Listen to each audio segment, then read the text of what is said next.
Story 1. BF was making fun of my dad with his friends, so I told them his sister got divorced for embezzling money for IVF.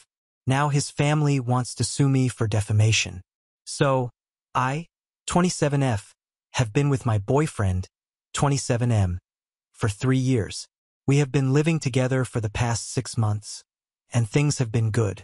We went out for dinner with a couple of his friends a few days ago, but there he started making fun of my dad, so I snapped at him and revealed something awful about his family in the heat of the moment. For context, my father, 58M, is a retired businessman, and he's kind of eccentric. He handed over the reins to my older brother, 32M, a few months ago, so he could spend more time at home. Since then, he has a lot of free time on his hands. He told me to create a YouTube channel for him so he could make commentary videos on current affairs and stuff, and then he could show that to his friends. I did it for him and even taught him how to record videos and upload them so he would have an easier time doing it on his own. He posts videos almost every other weekend, and he only has 12 subscribers, but it's really cute and it's not harming anyone. He usually only has funny takes on whatever is happening in the world right now and tries to put a funny spin on stuff. It's harmless and fun and keeps him busy. So when my boyfriend and his friends were making fun of it, I really didn't find it funny. One of them was talking about starting a YouTube channel, and my boyfriend started acting really snarky and said that my father was a budding YouTuber, so he would probably know more about it than all of them combined. And then he brought out his phone and started playing one of my dad's videos. He was showing it around to everyone at the table, and all his friends were laughing like crazy. But I didn't feel comfortable with it because I could tell that they were not laughing because of how funny my dad was, but they were laughing at him because they found it ridiculous. I tried to tell my boyfriend that this was enough and I wasn't okay with this by whispering to him, but he told me to stop being such a baby and loosen up a bit. I got really pissed off by that because it felt like he didn't care about my feelings and only wanted validation from his friends. I also didn't appreciate him letting his friends make fun of my dad and laugh at his expense while I was sitting right there. So I said that since we were talking about family and the funny things that our families do, then we should also discuss how his sister had to get divorced because she was caught embezzling money while working for her father-in-law. The entire table fell silent when I said that because nobody knew the real reason that my boyfriend's sister had to get divorced. Everybody thought that it happened due to compatibility issues. His sister had been married to her husband for just a year after dating for 6 months into their marriage.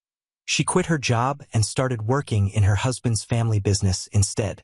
But then later, she was caught embezzling money, and she told them that she was doing it because she needed the money for personal expenses. By that, she meant IVF because she'd been struggling with getting pregnant, but her husband wasn't ready to go for IVF and dip into their savings just yet. So she decided to steal money. Instead, it had been crazy, and she almost got arrested, but since it would create a stir and his family didn't want that negative rep, her husband decided to quash the news, and they ended it by just firing her and getting divorced. Since then, my boyfriend's sister has been living with her parents and has been unemployed for almost a year. Since the divorce, nobody knew about this because my boyfriend and his family had been very careful about who they could trust. My boyfriend had gone against his parents' instructions and told me about this last year when it happened, so I was one of the very few people who knew the truth, and I had stayed quiet about it. But when he started making fun of my dad with his friends, I couldn't let it go, and I just blurted it out without thinking of the consequences. After a few minutes of silence, my boyfriend got up and left the table, and I followed him a couple of seconds later. We had driven to the restaurant in my car, so that's where I headed when I got to the parking lot, but my boyfriend was nowhere to be seen. I waited for 15 minutes, but then I decided to drive home instead because I didn't think he was going to show up, and I was right, because I waited the entire night, and he still didn't come back home. I even called a couple of his friends to find out where he was, but none of them were answering the calls. I also called his parents, but they didn't respond either. I regretted saying what I said in the heat of the moment, but I also didn't think that it was fair of him to make fun of my dad and expect me to be okay with it. The next day, I didn't go to work and waited for him to come back home instead. He finally came back home around the evening, and he was in fresh clothes, so I knew that he hadn't just been wandering around aimlessly and had spent the night at either his parents' place or with one of his friends. He ignored me and pretended that I wasn't even sitting in the living room when he walked into the house. He looked straight ahead and went to the bedroom and locked himself in. I waited for him to come out, but when he didn't, I decided to go knock on the door of the bedroom. He still didn't respond to me even as I kept knocking for almost 5 minutes. I started getting really annoyed, so I started banging on the door instead and told him to come out of the room. I had a lot of stuff in the room as well, and it belonged to me just as much as it did to him. But instead of opening the door, he yelled at me from inside the room and told me to leave him alone, that I had lost the right to even speak to him after what I did the other day. I was getting extremely annoyed because he was acting as if I was the only one who had said things that they shouldn't have, and he was just completely innocent. So I told him that the only reason I had brought up his sister's divorce was because he was making fun of my dad right in front of me and allowing all his friends to laugh at his expense while telling me not to intervene. So he told me that what he did wasn't even meant to be insulting and I was taking it personally only because I was embarrassed of what my father was doing online. I honestly don't think that it's true because I have shown my dad's videos to lots of other people, like my friends and even some coworkers, and they have found it amusing. So his theory that I was embarrassed of what my father was doing, and that's why I lashed out at him instead, was invalid. But he insisted that he didn't mean to make it seem like he was laughing at my dad's expense, and said that he was appalled that I had such a low opinion of him. He reminded me that I had shown him my dad's videos several times before this ever since he started posting it on YouTube, and he had always been supportive of it, so it wouldn't make sense for him to make fun of it now. And then I explained to him that I thought he was showing it around to his friends and letting them laugh at my dad because he wanted their validation. He couldn't exactly blame me for thinking along those lines when that's exactly what it looked like. He got even more defensive when I said that and told me that he was secure enough in himself and wasn't a teenage guy who needed his friends to laugh at his jokes just to feel vindicated. He then told me that even if that's exactly what he was doing and whatever I was saying was true, I still had no right to bring up something so personal just to get back at him. His sister's divorce had been a really bad time for him and his family, and I had made a mockery of it by bringing it up in front of his friends. He said that I had humiliated him and his family and that he could never face his friends again thanks to me. He didn't think that his making fun of my dad warranted such an extreme reaction. We kept going in circles until he finally opened the door of the bedroom and let me in. He seemed extremely upset and told me that what I had said was 1,000 times worse than what he had done and that there was just no comparison between the two. I told him that he hurt me when he was making fun of my dad, and in the heat of the moment, I ended up saying something that I really shouldn't have, and I did regret it. But if he continued to defend himself instead of just apologizing to me for hurting my feelings, then we would never reach a conclusion. He paused for a second and then told me that I still didn't understand the gravity of what I had done. Then he informed me that his parents were planning on filing a defamation lawsuit against me for talking about his sister's divorce among his friends. I thought that he was joking, but then he told me that he was quite serious. He had gone to his parents' house after dinner and had spent the night there. He had told them everything, and they were very upset with me. My boyfriend told me that they now wanted me to apologize to him, his family, and most importantly, his sister, and they wanted a written apology or else they really would file a lawsuit against me. He said that the ball was in my court now, and I could decide whether I wanted to apologize to them or deal with a lawsuit. I lost my temper, and I instantly told him to get out and go live with his parents just like his sister was because they were a family of a bunch of enablers, and I never should have expected him to be any better. We got into a really nasty fight and took a lot of potshots at each other and our families. It was really bad. But at the end of it, he packed his stuff and left. It has been a day since then, and I have no idea how to go ahead now. I'm almost positive that they won't be able to file a lawsuit against me because they have no ground since I just said it in front of a bunch of his friends, and as far as I know, that hasn't exactly done any tangible real damage to her reputation. I also don't think that it's defamation if what I have said is true, so I'm not worried about a lawsuit. But I also don't know if I should be feeling bad about what I did for telling my boyfriend's friends about the reason behind his sister's divorce because he made fun of my dad. Date 1. I decided that I had nothing to feel sorry about and that I was done with my boyfriend for good. I also haven't made up my mind about whether I'm going to refer to him as my boyfriend or my ex here. So please bear with me. It doesn't matter if I say boyfriend or ex. I mean to refer to the same person. But anyway, he can't just make a mockery out of my dad just to get a few laughs out of his friends and then expect me to be all right with it.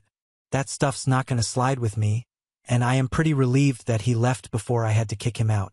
This just means less of a hassle for me since the trash took itself out. Also, a lot of you had asked me the name of my dad's channel, and as much as I would love to tell you guys, I can't because that would end up revealing my identity. I do hope you guys come across his channel organically at some point, but I'm afraid I can't exactly share it with you guys, and I'm really sorry about that. I told my father about this incident a few days ago since it's been 5 days since my boyfriend left, and my dad seemed a little hurt because he liked my boyfriend, and they used to really get along. I didn't intend on sharing it with him because I didn't want to hurt him, but they were having lunch together, and he could tell that I was upset about something, so he kept asking me until I finally told him the truth. He tried his best to brush it off and act like it didn't bother him, but I knew him just as well as he knew me, so I could tell that it got to him that my boyfriend had been sitting around with his friends and making fun of him. I told him that I broke up with him over it. I skipped the part about me bringing up his sister's divorce to get back at him because I knew that my dad would not like that. He is a very passive guy who doesn't like getting into fights and has raised me to be the same way, so he wouldn't like the fact that I dealt such a low blow to my boyfriend, even if it was for his sake. I haven't heard back from my ex yet, and there has been no lawsuit so far. I'm guessing that was just a bluff to get me to apologize, which didn't work because I'm not scared of them. I know he's going to be back because there's still a lot of stuff that he left in my house, and he will have to come back and get it. I just hope that it happens soon because I want to forget about him altogether. It's not going to be easy because we had been together for a really long time, but it's over now, and there's no going back from what happened. Update 2. This morning, my ex texted me before work and told me that he would come by in the evening to pick up whatever he had left behind. This was the first text that I had received from him after our breakup, and it's been almost 2 weeks since that took place. All his friends have blocked me on social media, and so has his sister. I have got to say, I did see that coming, and I'm not surprised. He is the only one who hasn't removed me yet, but I think after today he might too. I texted back that I would be home at 6 o'clock because I had to work overtime today, and we decided that he would come by at 7 o'clock, collect his things, and then leave.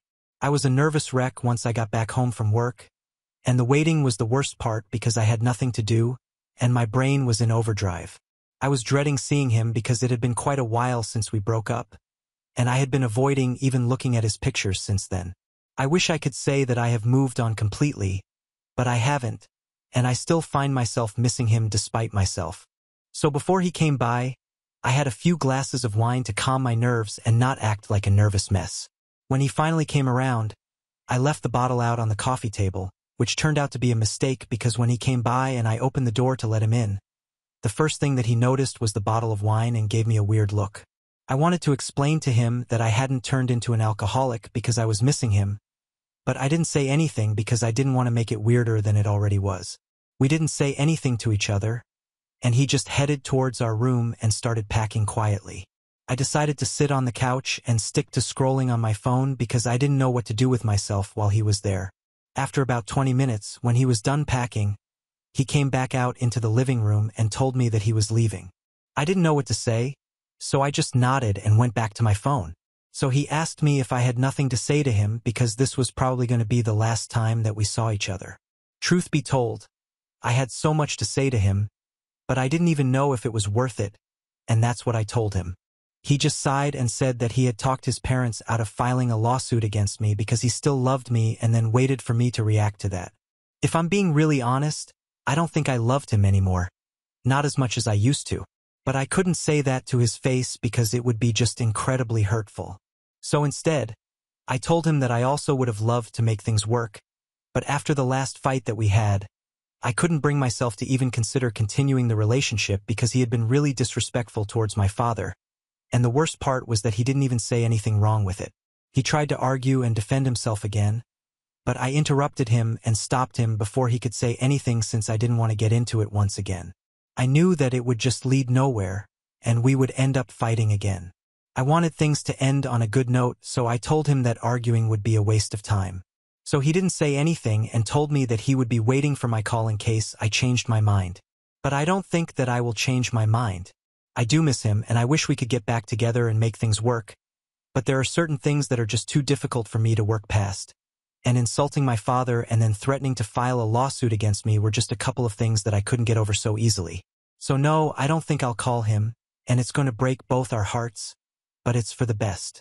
I sincerely hope that he blocks me and moves on. That might make everything a tad bit easier for both of us. Update 3. It has been 3 weeks since my ex last visited to grab his things from my house. And yesterday, I ran into a friend of his at the mall. This guy had been present at the dinner party on the day when the incident took place, and I half expected him to run the other way when he saw me since he had also blocked me on social media. But to my surprise, he started walking right towards me instead and came up to me to talk to me. I hadn't been expecting that, so I had been caught off guard. He greeted me and told me that he wanted to talk to me about what happened on the day of the party. I didn't know what this guy could possibly want to talk to me about since the damage had already been done, and it's not like they had any direct involvement in the incident. So I told him to go on, and I was quite shocked when he apologized to me for laughing at my dad's videos. I hadn't seen that coming at all, and it took me a few seconds to realize that this guy was actually apologizing, something that not even my ex had done, even though it was his fault. It took me a few seconds to process it, but then I told him that I forgave him and that I didn't really hold this against them because they were not my boyfriend. They didn't owe it to me to be nice. It would have been great if they didn't laugh and ridicule my father, but I was honestly more disappointed in my ex than with them.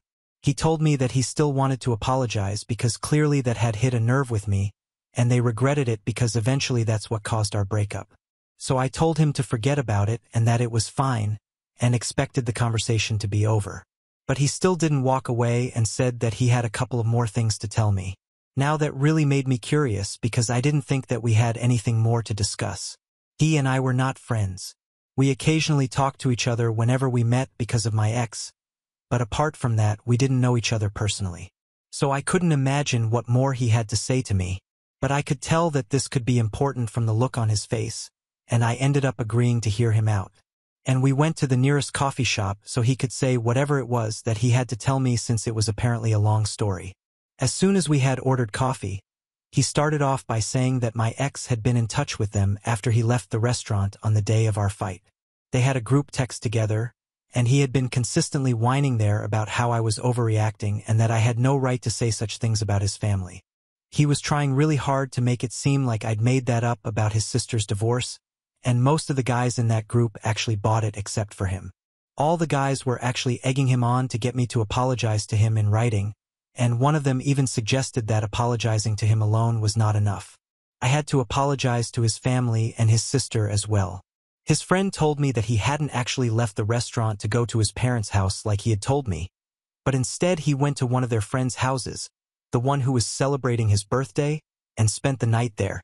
Soon after I had pulled out of the parking lot, the rest of them had also left the restaurant, and they reunited with my boyfriend at their friend's house.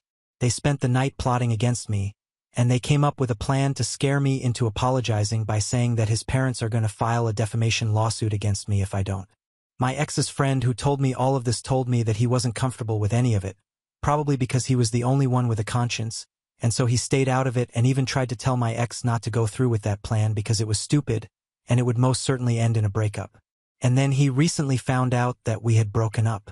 Even on the day that my ex had come by to pick up his stuff, he had texted his friends right after and told them that he had said that he loved me, and he was very sure that I was going to call him back because he had noticed the very unfortunate bottle of wine on the coffee table and was pretty confident that I was miserable without him, and I was just trying to put on a strong front to make it seem like I was dealing with this better than I really was. So now my ex's friend was telling me all about the lengths that he had gone to and all the lies that he had told me post our breakup. My ex had never told his parents the real reason behind our breakup, and they were never really going to come after me. He had made all of it up just to scare me and intimidate me so that I would apologize. It was a sick way of playing mind games for an ego boost, and I was horrified when I learned the truth. His friend said that he felt like he had to come clean to me just in case I was thinking about getting back together with my ex. He wanted me to know that it wasn't a good idea, and even though this was none of his business, he felt like it was his duty to warn me when he saw me at the mall. I thanked him for being the only one in his friend circle with a spine and a conscience and then came back home. I had still been following my ex on social media, but I blocked him everywhere yesterday because he doesn't deserve to have access to me in any capacity whatsoever.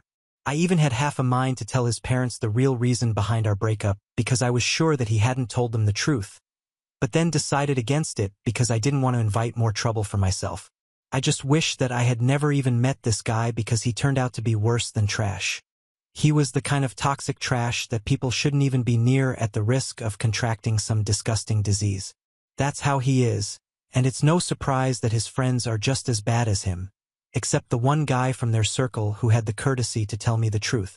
I pray that I never have to see him again because if I do, I might just get violent. Update for Hey guys, so it's been almost 1 full year since I broke up with my ex, and I just thought that I would give you guys a little update on how I've been doing. Things were rough in the first couple of months following our breakup, and I had major trust issues. So naturally, I didn't see any guys during that time. Also, because I had just had a 3-year-long relationship turn out to be one of the worst mistakes of my life, I wasn't looking to date either. Instead, I started working on myself, and it made me a lot happier. I started going to therapy to process the breakup and deal with my emotions instead of running away from them, and it really helped. A couple of months after our breakup, maybe just 4 months, I heard from a friend of mine that my ex was already seeing somebody new. It was really difficult for me to come to terms with it at the time because it had just been 4 months since we broke up, and we had been together for 3 years, so it didn't make sense for him to move on so quickly. But I accepted the fact that this was out of my control, so instead of mulling over it, I needed to just not hear about it again so I could fully focus on myself. I told all my friends that I never wanted to hear about my ex or what he was up to because it just didn't concern me anymore, and they respected it and stopped telling about him. I don't know if he is still with that other girl or if he has broken up with her, but the last time that I heard from him was about a month ago. He had texted me from his new phone number to let me know that he was moving to LA for work. That's all that he said to me, and I didn't reply to it. Looking back on my old posts, I realized that I had come a long way, and I'm really proud of myself. It wasn't an easy process at all, and there were super dark days when I didn't want to do anything but lay in bed and cry. But I powered through it, and now I'm living my best life. I wouldn't change a thing in the past even if I had the choice to, because at the end of the day, I'm happy with my life and how things worked out for me. So that's that, and thank you guys so much for all the love and kind messages. Now on to the next story. Story 2. My girlfriend visited her friend in another state. Then I saw her pregnancy test in her Target order and discovered they were sleeping together and joking about how stupid and naive I am. So, my girlfriend and I have been together for just under a year. We don't live together and both work full-time, and we are exclusive as far as I'm aware. Things were going pretty great between us until recently. We have our issues like any other couple, but nothing major that would cause either of us to do something drastic. She's always been pretty affectionate and seemed really into me. We'd text throughout the day and see each other a few times a week, usually spending at least one weekend day together. About 3 months ago, I started noticing my girlfriend spending a lot of time on the phone with her friend Jessie. She always says that Jessie is just a good friend and that's it. However, she often spends any time she can on the phone with him, even when her and I are out together. Like, we'll be at dinner and she'll excuse herself to take his call, or sometimes she'll be texting him while we're watching a movie. I've tried to not think too much about it because I don't want to be that controlling boyfriend who dictates who she can talk to. One time we were at this Italian place I had been wanting to try for months. I finally got reservations and halfway through our appetizers, her phone rings, and she immediately gets up to take the call. She was gone for like 15 minutes, and our entree came while she was still outside talking to this guy. When she finally came back, she acted like it was totally normal to abandon me at dinner to talk to another dude. She said it was important but wouldn't say what it was about. Their conversations don't really lead me to think anything suspicious is going on from what I can hear. It's usually just normal friend stuff, talking about their days, some inside jokes I don't get, and occasionally about his kids. Oh yeah, Jesse has 2 young boys that he's raising on his own after his ex left or something. I never got the full story. My girlfriend would sometimes mention how hard it must be for him to raise 2 kids alone and how she admired him for stepping up. She'd get this weird look in her eyes when she talked about him, but I tried not to read into it too much. She told me they met through some mutual friends a few years ago and kept in touch online. According to her, they'd never been anything more than friends. I asked once if they had ever hooked up, and she got all defensive, saying not everyone wants to sleep with their friends and making me feel like I was being ridiculous for even asking. But then about a month and a half ago, my girlfriend tells me she's going to visit Jessie, who lives 2 states over, just drops it on me like it's nothing. She says they've been friends for years and she wants to see him and meet his kids in person. I can't go because I have to work that week, and honestly, I wasn't even invited. She just said, "I'm going to visit Jesse next month." And when I asked if I could come along, she said it wasn't a good time because of my work schedule. Of course, I tell her that I'm not comfortable with her visiting a male friend out of state by herself. I mean, any reasonable person would feel the same way, right? But she keeps insisting that Jesse is just a friend and there's nothing for me to worry about. She says she'll be staying at his place, but Jesse is a single father of 2 young boys, so my girlfriend assures me nothing will happen. She even made a comment like, "What do you think is going to happen with 2 little kids running around?" We had a pretty big argument about it. Actually, I told her how it looked from my perspective. My girlfriend suddenly wanting to go stay with some single guy I've never met who lives in another state. She accused me of not trusting her and said that if I was going to be this insecure, maybe we should rethink our relationship.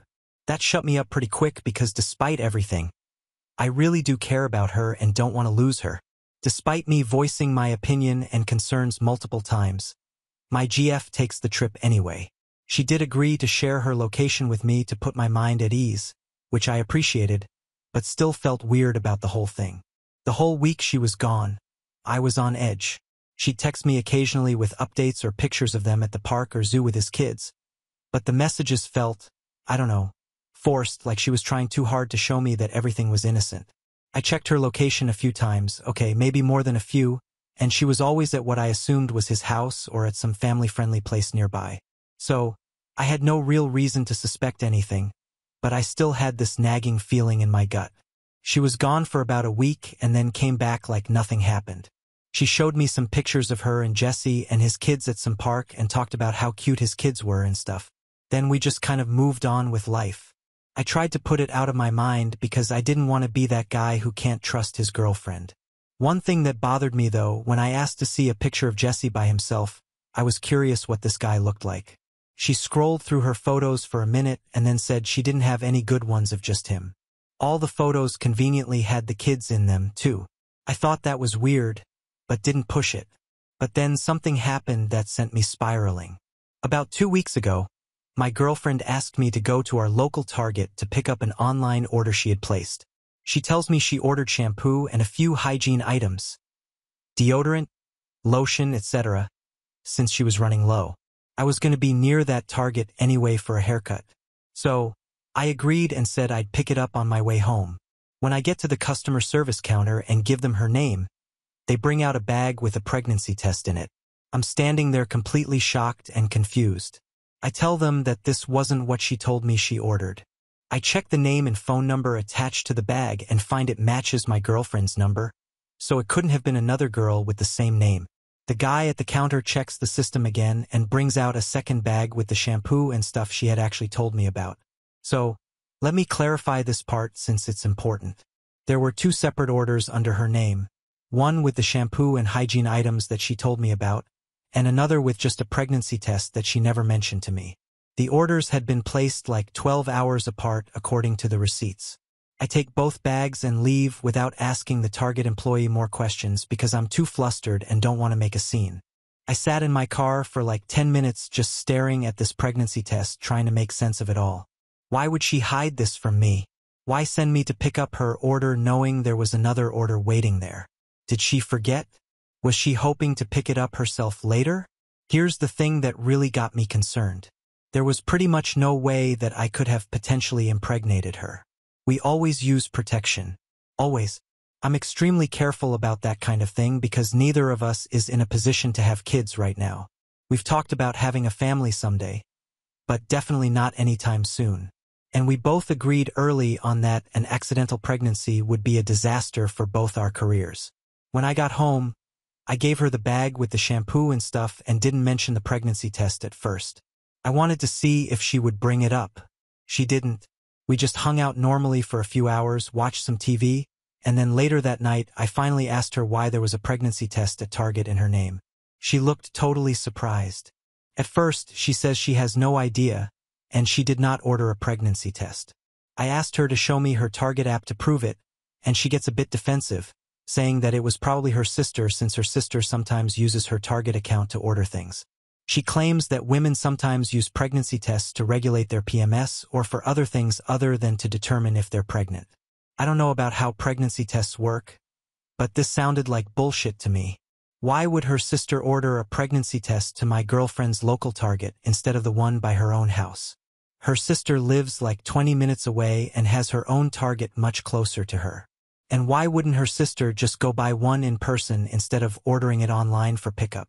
Also, her sister is married with a 3-year-old and has told us multiple times they're done having kids. It just didn't add up.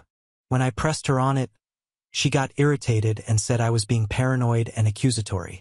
She said maybe it was a mistake or maybe Target mixed up the orders, but I saw both receipts with her name and number on them, so that didn't make sense either.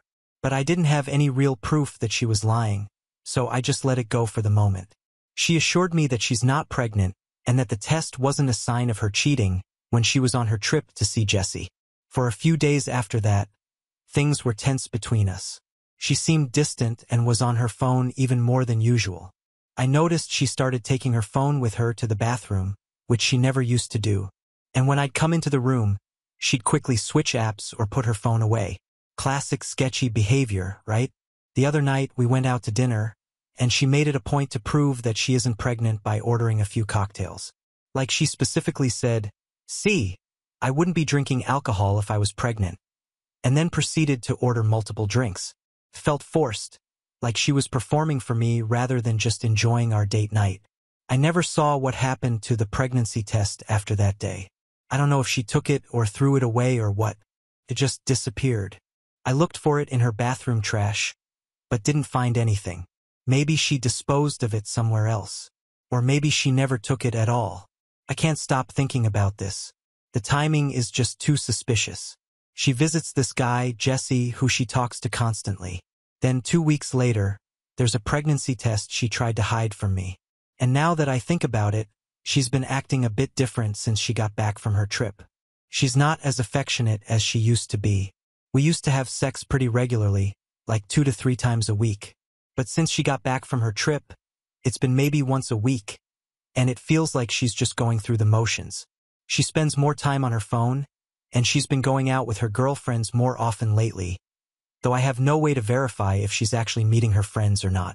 One night, she said she was going out with her friend Ashley for drinks. I was bored and decided to drive by the bar they usually go to. I know, kind of stalkerish, but I was feeling really insecure. Her car wasn't in the parking lot. When she got home later and I casually asked how Ashley was doing, she launched into this whole story about how Ashley was having issues with her boyfriend. Too much detail, like she was trying to convince me they had really been together. Then nothing really happened for a few days. We just went about our normal routines, but things felt tense between us. She'd get annoyed at little things I did that never bothered her before. I'd catch her staring off into space with a worried look on her face. When I'd ask what was wrong, she'd just say nothing or I'm just tired. I thought about just asking her straight up if something happened with Jesse, but I was afraid of the answer. Am I wrong for accusing my girlfriend of cheating on me while she was away? Date 1. So, I realized that although my GF and I have protected sex, the chances of me getting her pregnant is technically possible. However, I strongly believe that despite our intimacy, I couldn't have possibly impregnated my GF. Not to be disgusting and personal, but I never finish inside of her because I want to reduce our chances of having kids until we're both ready. That's why when I saw the pregnancy test, I immediately thought she cheated on me. Some of you commented that I should just talk to her about it again, but many more said I should just check her phone or something to see if there's any evidence. I wasn't sure about doing that because it felt wrong to invade her privacy, but I was going crazy thinking about this whole situation. To the person who said I should just trust her and not jump to conclusions, I tried that for weeks, and it got me nowhere. And to those saying I should have confronted Jesse directly, I don't even have his contact info, and I'm not sure that would have accomplished anything except maybe getting him to coordinate stories with my GF. So, last night after reading all your comments, I went into a panic and freaked out. I couldn't sleep, couldn't eat, just kept thinking about everything over and over. I feel like I'm losing my mind. I drove over to her apartment while she was at work. She gave me a key a few months ago when I was feeding her cat while she was on a business trip, and I found her iPad sitting on the coffee table. I know a lot of you are going to judge me for this, but I was desperate. I tried using her birthday as the password, and to my amazement, it worked. She's always been kind of careless with her passwords, using the same one for everything. I know what I did was wrong, but I had to know if she was cheating on me. I immediately went through her messages and found a whole thread with Jesse that she never told me about. There were messages that made it very clear they had sex multiple times while she was visiting him. Some of the messages were very explicit, and I won't repeat them here, but trust me, there was no mistaking what happened between them. He sent messages like, "I can't stop thinking about that night," and "The kids are asleep. Wish you were here in bed with me right now." She sent stuff back that made me physically ill to read. It was obvious this wasn't the first time they'd been involved either. There were references to them hooking up years ago before she met me. There were also messages about the pregnancy scare. She texted him a few days after getting back from her trip saying she was late and freaking out. He told her to take a test and let him know. Then a couple days later, she messaged saying, "False alarm. Not pregnant, just stress." He responded with a relieved emoji and said, "Thank God, not ready for kid number 3 yet. LOL. I'm honestly so devastated by this, and I've been such a nervous wreck since last night. I haven't eaten and I barely slept. The worst part is seeing all these messages where they were laughing about me." She told him I was suspicious but too trusting to figure anything out. They literally joked about how I believed her story about nothing happening with his kids around. Apparently, the kids were at their grandparents' house for 2 of the nights she was there. I feel like such an idiot. All those times she was on the phone with him and I was in the same room, completely clueless. Now I'm waiting to confront her, but I honestly don't know how. I'm afraid she'll just turn it around on me and make me the bad guy for invading her privacy. Honestly, at this point, I don't even care. I just want to get this over with and move on with my life. Some of you said I should gather more evidence before confronting her, but I think what I saw is more than enough. Others suggested I should just ghost her completely, but that feels too childish for a relationship that's lasted almost a year. I want to at least look her in the eye when I end things. She was my first real GF in a long time, and now I feel like an afterthought. I put so much into this relationship. I rearranged my life to make time for her. I introduced her to my family. I was even thinking about asking her to move in together when our leases were up in a few months. And the whole time she was cheating on me with this guy. Edit. For those asking if she specifically mentioned using protection with Jesse, from what I could tell from their messages, they didn't. There was some joke from him about pulling out game strong, which made me want to vomit. So, yeah, they were being completely reckless, too, which just adds another layer to this whole mess. Update 2. So, last night, I finally worked up the courage to tell my GF that I needed to talk to her.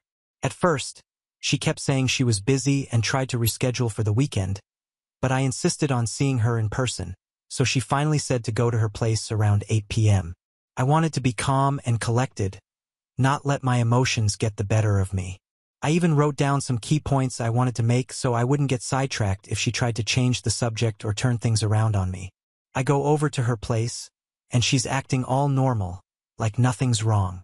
Offers me a drink, asks about my day, the usual stuff.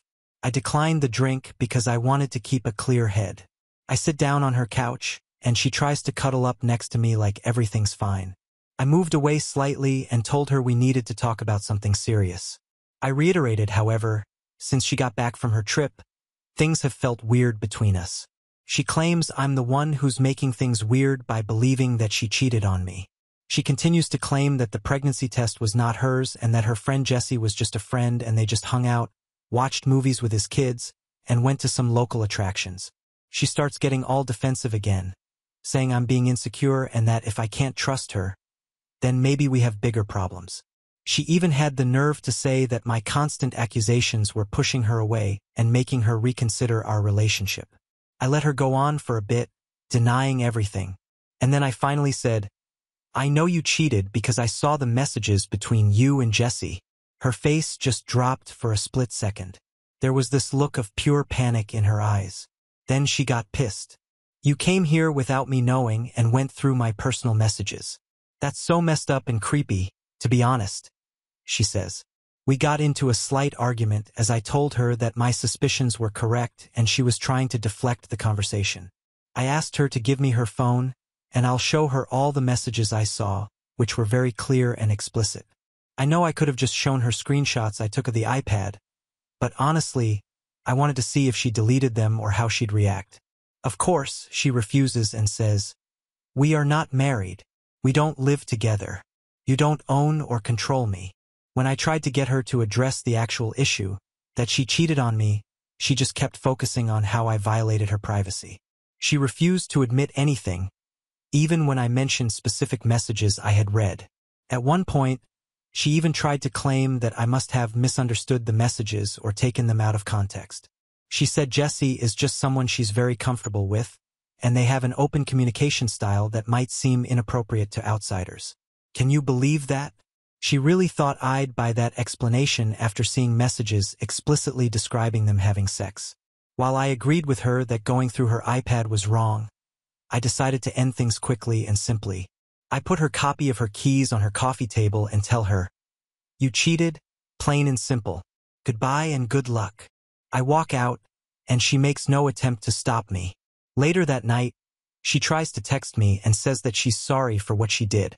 At first, she claimed that Jesse was an old boyfriend that she never told me about and that they dated years ago before she met me and that he moved away several years ago. She claims that the messages I saw were old conversations they had, but I quickly told her that was obviously not true. I could see the dates on the messages. Then she switched tactics and swears that she didn't mean to cheat and that Jesse must have gotten her drunk and it led to sex. She assures me that she is not pregnant with anyone's baby. I don't even know what to believe anymore. I told her, "That's good, 'cause I don't want anything else tying me to you." I wished her good luck again, and I haven't heard from her since. She tried calling me a few times this morning, but I ignored her calls. She also sent a long text about how sorry she is and how it was a mistake and she wishes she could take it back. Classic stuff you say when you're only sorry you got caught. Personally, I'm relieved, but I'm so upset and devastated by all this. I spoke with my friend Eric, who told me that he had an ex that cheated on him, too. But she later tried to contact him years later when the dude she cheated on him with turned out to be a bum. He warned me that she might try to come back once she realizes what she's lost. I told him I'd never take her back. Not after this. But he said people do stupid things when they're lonely or their ego is bruised. Thank you all for your input and support. It really means a lot to have people to talk to about this who understand what I'm going through. Now on to the next story.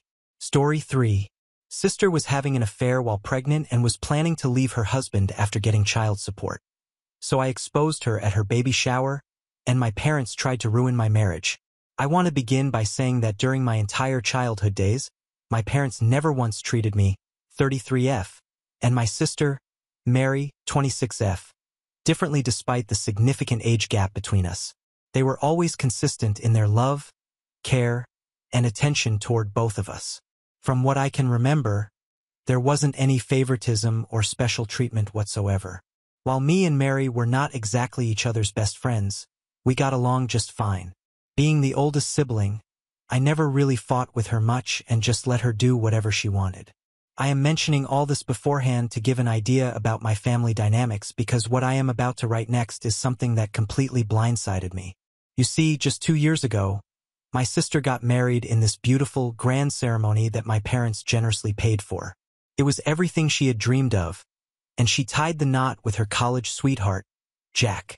They had been together for years, and it seemed like a natural progression for them to finally get married.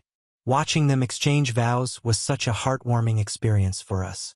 They looked so in love, and from the outside, everything about their relationship seemed perfect.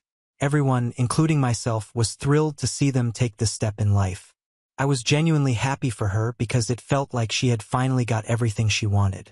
After the wedding, like many newlyweds, they wanted to start a family. I knew they had been trying for quite some time to get pregnant but had faced some challenges. It was hard watching her go through that, especially knowing how much she wanted to become a mother. But then, just a few months ago, everything changed. She tested positive and found out she was pregnant. My sister and Jack were over the moon. It was the news they had been longing to hear for what felt like ages. I remember feeling so elated for them because I knew how badly they wanted this. It felt like their lives were finally falling into place. As for me, I've been married to my husband, Cleo, for the past 6 years, and we have a young son together. Motherhood has been such an incredible journey for me, and I was beyond excited that my sister was finally going to experience it too. She has always been a loving and attentive aunt to my son, and I know she's going to be a wonderful mother. I looked forward to the idea of our kids growing up together, becoming best friends, and sharing a bond better than what we had growing up. I envisioned family gatherings where they'd be inseparable, and I felt this would bring my sister and me even closer as we navigated parenthood side by side. Everything seemed perfect, and I truly believed we were on the brink of a new, exciting chapter in both of our lives. That's why I was completely taken aback when one day Mary called me to tell me that one of her ex-boyfriends from high school, David, had reached out to her after all these years. She seemed amused by the situation, laughing as she explained that he had somehow found out about her pregnancy and had congratulated her. As they got to talking, they ended up reconnecting right away. Hearing David's name made me uneasy. My mind flashed back to the past. I remembered David all too well from our high school days, and I had never liked him. In fact, from what I could recall, he was nothing but trouble. He was always pulling some prank or another, often landing himself in hot water with the school authorities. He got suspended more times than I could count, and his reputation was far from good. What made matters worse was the history he had with Mary. I vividly remembered how David had cheated on her, and not just with anyone. It was with one of her closest friends. That betrayal had crushed Mary back then. She had spent several nights crying. She had been devastated, and it took her a long time to move on from the pain he caused. With all of that in mind, I immediately told her my thoughts. I reminded her of everything he had put her through. I made it clear that I thought he was bad news, just as he had been back in high school. I firmly believed that after so many years, there was no good reason for her to entertain him now, especially given their history. But to my surprise, Mary didn't seem concerned. In fact, she quickly brushed off my worries as if they didn't matter. She told me that all of that had happened years ago, assured me that David had grown up since then. According to her, he had become a responsible and mature person. I wasn't convinced, but she was clearly excited about reconnecting with him. She even mentioned that David wanted to meet up with her, and she seemed genuinely happy about the idea. I didn't like it at all. Deep down, I wish she wouldn't go through with meeting him, but at the same time, I realized that there was only so much I could say, so I decided to keep my mouth shut and hope that everything would be okay. Mary met with David as planned and seemed to have a wonderful time. She called me the next week, bubbling with excitement to share every detail about their meetup. She couldn't stop gushing over how handsome David looked and how much he had changed physically. She emphasized how tall and muscular he had become, speaking with an enthusiasm that made me uncomfortable. As I listened to her rave about him, I couldn't help but shake my head. It wasn't just the way she was praising his appearance that bothered me, but also how she seemed captivated by the fact that he remembered every single detail about her past. I asked Mary what her husband, Jack, thought about her meeting up with an old high school ex. There was a brief pause on the other end of the line, and I could sense a shift in her tone. She then admitted that she hadn't mentioned anything to him. When I asked her why, she explained that Jack might get jealous if he knew about her meeting with David. This made me even more uneasy, as it felt like Mary was knowingly keeping something from her husband that she should have been open about. She went on to justify her decision by saying that Jack didn't need to know everything about her life. That statement really didn't sit well with me. While I understand that every marriage has its boundaries and personal space, keeping something like this, meeting up with an ex, especially one with such a complicated history, from her husband seemed wrong. I didn't want to argue with my sister, so I firmly told Mary that as long as she didn't meet David again, things might still be fine. I hoped she would realize that continuing to see him wasn't a good idea, especially if she planned on hiding it from Jack. But to my surprise, Mary confessed that she had already made plans to meet David for lunch the very next day. She didn't seem remorseful at all about it. In fact, She tried to justify it by saying she was simply enjoying reconnecting with a familiar face from her past, and that it wasn't a big deal. Over the next 2 months, Mary continued to secretly meet up with David, all while still being pregnant with Jack's child. I found it incredibly troubling that Jack remained completely unaware of what was going on behind his back. Every now and then, Mary would update me about her meetings with David, and it became clear to me that she was getting more and more involved with him than she should have been. There was a shift in the way she talked about him. It wasn't just casual anymore. It felt like something more intimate, more emotionally connected. I could sense that she was slowly crossing a line, and it worried me deeply. I brought the issue up with my husband, Cleo, because I didn't know what to do. I wanted to make sure I wasn't overreacting, but I also needed advice. Cleo listened patiently, and while he didn't approve of what Mary was doing, he felt strongly that we shouldn't interfere in her marriage. I begrudgingly agreed with him, but that nagging feeling of unease stuck with me. Something about the situation didn't sit right in my gut, and I couldn't just ignore it. Then one evening, I was out with some friends, enjoying a casual night out, when I walked into a restaurant and spotted Mary sitting with David. They were tucked away in a corner booth, almost hidden from plain view. At first, I didn't want to believe it was them, but as I got closer, there was no mistaking it. My heart sank as I watched my sister, completely unaware of my presence, sitting there with David. They were playing with each other's fingers, smiling, blushing, and locking eyes in a way that made them look like they were lovers, not old friends catching up. I was furious. The sight of them together like that made my blood boil.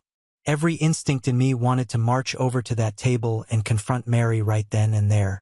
I felt so angry, not just for Jack, but for the way she was handling the whole situation. But as much as I wanted to, I realized that confronting her in public, in front of everyone, would cause a scene and probably embarrass her.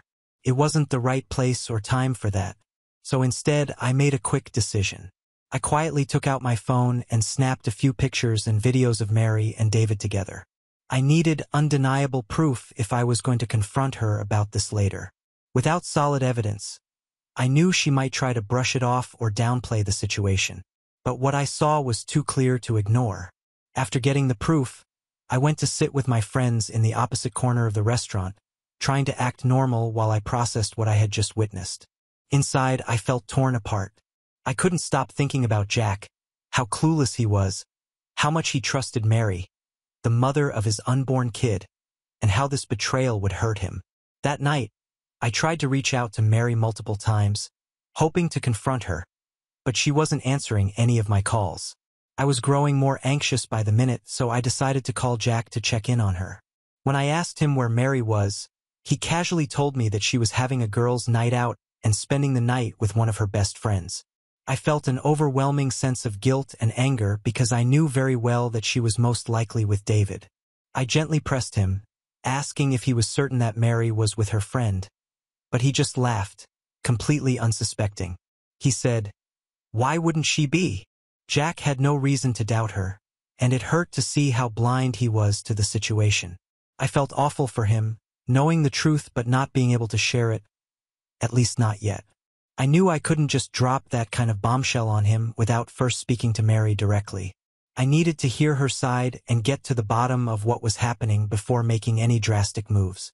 The next day, Mary finally called me back, unaware that I knew everything. She sounded normal, even cheerful, as if nothing was wrong. I decided to test the waters by asking her what she had been up to the previous evening. Without hesitation, she started to lie, telling me she was out with her best friend having cocktails. I could barely contain my frustration as I listened to her fabricate a story, pretending as though everything was fine. I scoffed and bluntly told her to stop lying to me. I didn't beat around the bush. I told her that I had seen her with David at the restaurant last evening. There was a pause on the other end of the line, and I could hear her breathing heavily. Mary didn't try to deny it, and she went quiet, probably realizing that she was caught and there was no point in pretending anymore. I took a deep breath and told her that she needed to stop what she was doing and think about the consequences, especially for her unborn child. I reminded her that she wasn't just hurting Jack by doing this, but she was jeopardizing her entire family's future. I was firm in telling her that whatever was going on with David needed to end immediately. I could tell she was rattled by my words, but whether she was truly remorseful or just caught off guard, I wasn't sure yet. All I knew was that I couldn't let her continue this affair in secret, and it was up to her now to decide whether she was going to make things right or let everything fall apart. However, Mary became defensive and angry. Her voice grew sharp as she told me that I had no right to lecture her about her life. She insisted that she had certain needs and cravings during her pregnancy, which only David could fulfill. Hearing those words made me want to puke. She continued to assure me that she knew exactly what she was doing and that I didn't understand the complexities of her marriage. According to her, David was saving her from what she described as a boring and unfulfilling life. Hearing her say that was shocking. Up until David had reappeared in her life, Mary had never once expressed any dissatisfaction in her marriage. However, suddenly she had so many complaints.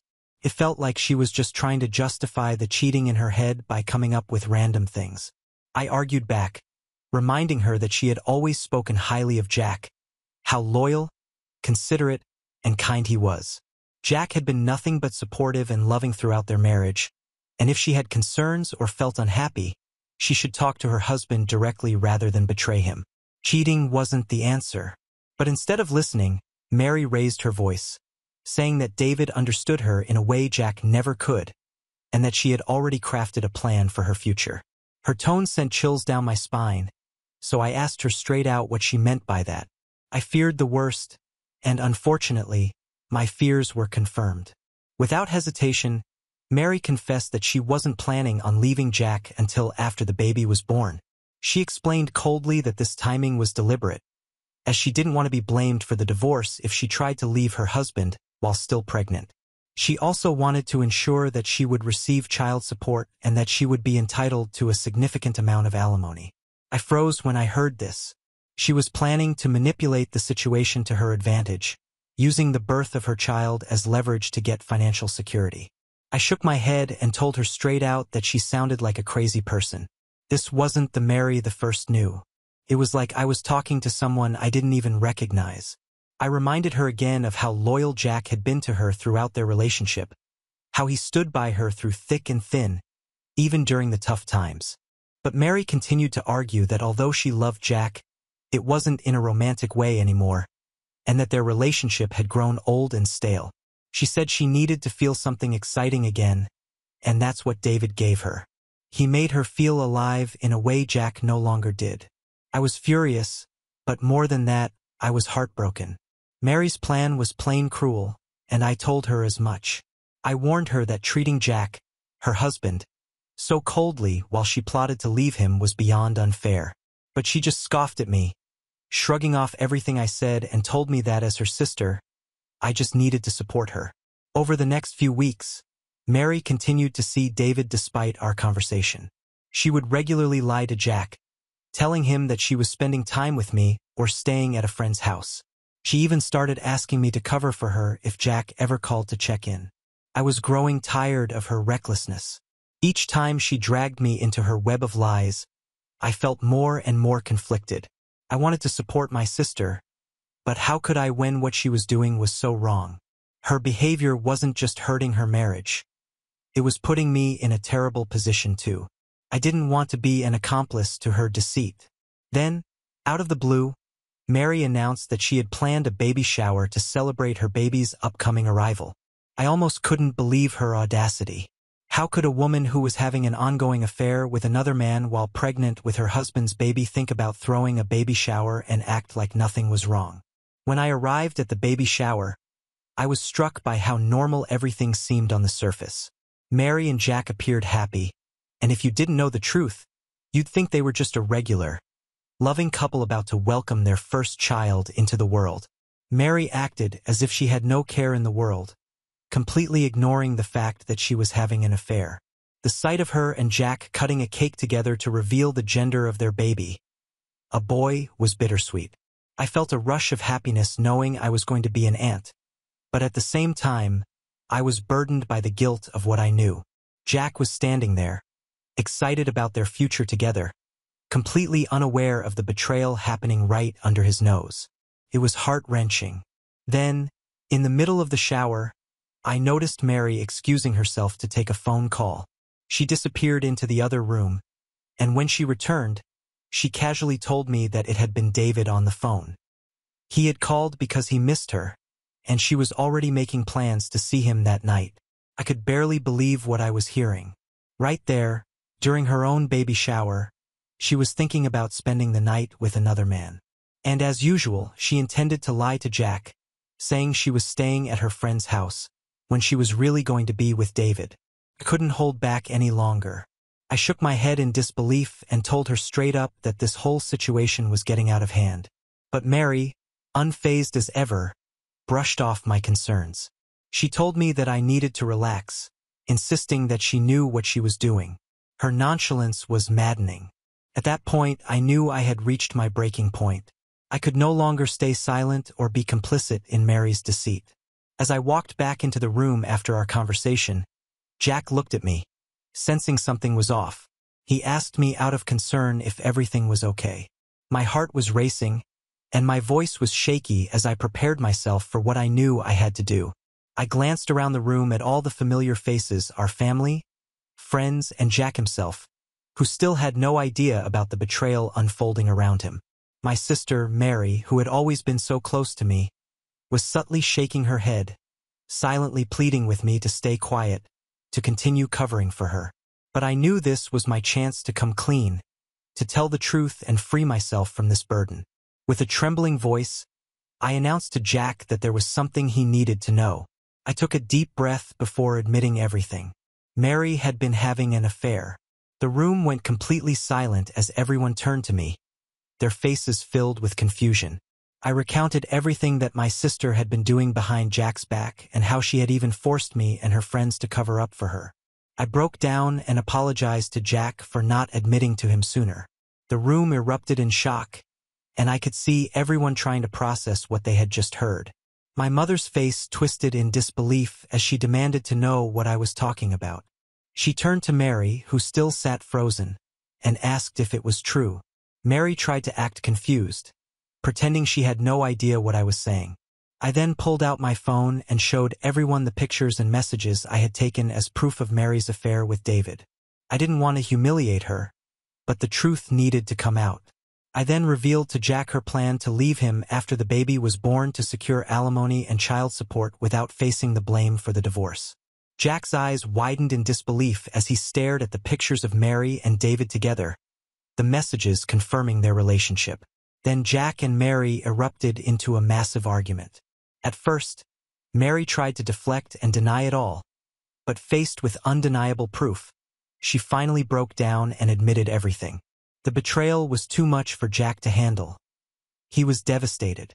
In the end, the evidence I had provided helped Jack in the divorce proceedings that dragged on for months. When Mary finally gave birth to their son, Jack insisted on a paternity test, and only after it was proved that he was indeed the father, he agreed to pay for child support. However, during the divorce proceedings, the judge ruled that he was not required to pay any alimony given Mary's infidelity. During these months, watching my sister face the consequences of her choices was incredibly hard. I knew revealing the truth was the right thing to do, but I hadn't anticipated the backlash that would come from my own family. Instead of holding Mary accountable for her actions, my parents turned all their anger and frustrations towards me. They were furious, accusing me of sabotaging Mary's happiness out of spite and jealousy. They kept repeating that family is family and insisted that I should have protected my sister's secret, no matter how terrible her actions were. I was really taken aback by how much they suddenly favored my sister over me, when they had never done that before, and at one point, I even started to doubt myself, thinking if I really made the right move by exposing her. However, things escalated even further when my parents and Mary, in their desperation and irrational anger, tried to sabotage my own marriage. My parents actually called my husband, Cleo, demanding that he divorce me. They reasoned that since I had made Jack divorce Mary, I didn't deserve to have a husband or a happy marriage either. In fact, Dad told Cleo that he always felt that he was too good for me, and my mom agreed with him. It was as if they wanted to see me suffer in the same way they believed Mary had suffered, even though it was Mary's choices that had led to her downfall. Thankfully, Cleo didn't even take them seriously. He laughed at the absurdity of their request and immediately dismissed it. He knew I had acted out of concern for Jack, and he was disgusted by my parents' attempts to ruin our marriage out of spite. Then Mary tried to come up with an elaborate lie, claiming that she had caught me cheating with a man from my office and how I was the one who always encouraged her to cheat during her marriage. She was desperate to turn the tables on me and tarnish my reputation, but my husband knew they were all lies. Her attempt to discredit me failed miserably, and all it did was make me even more disgusted with how far my family was willing to go to punish me for doing the right thing. I realized then that everyone except my husband was too blinded by their misguided loyalty to Mary to see the bigger picture.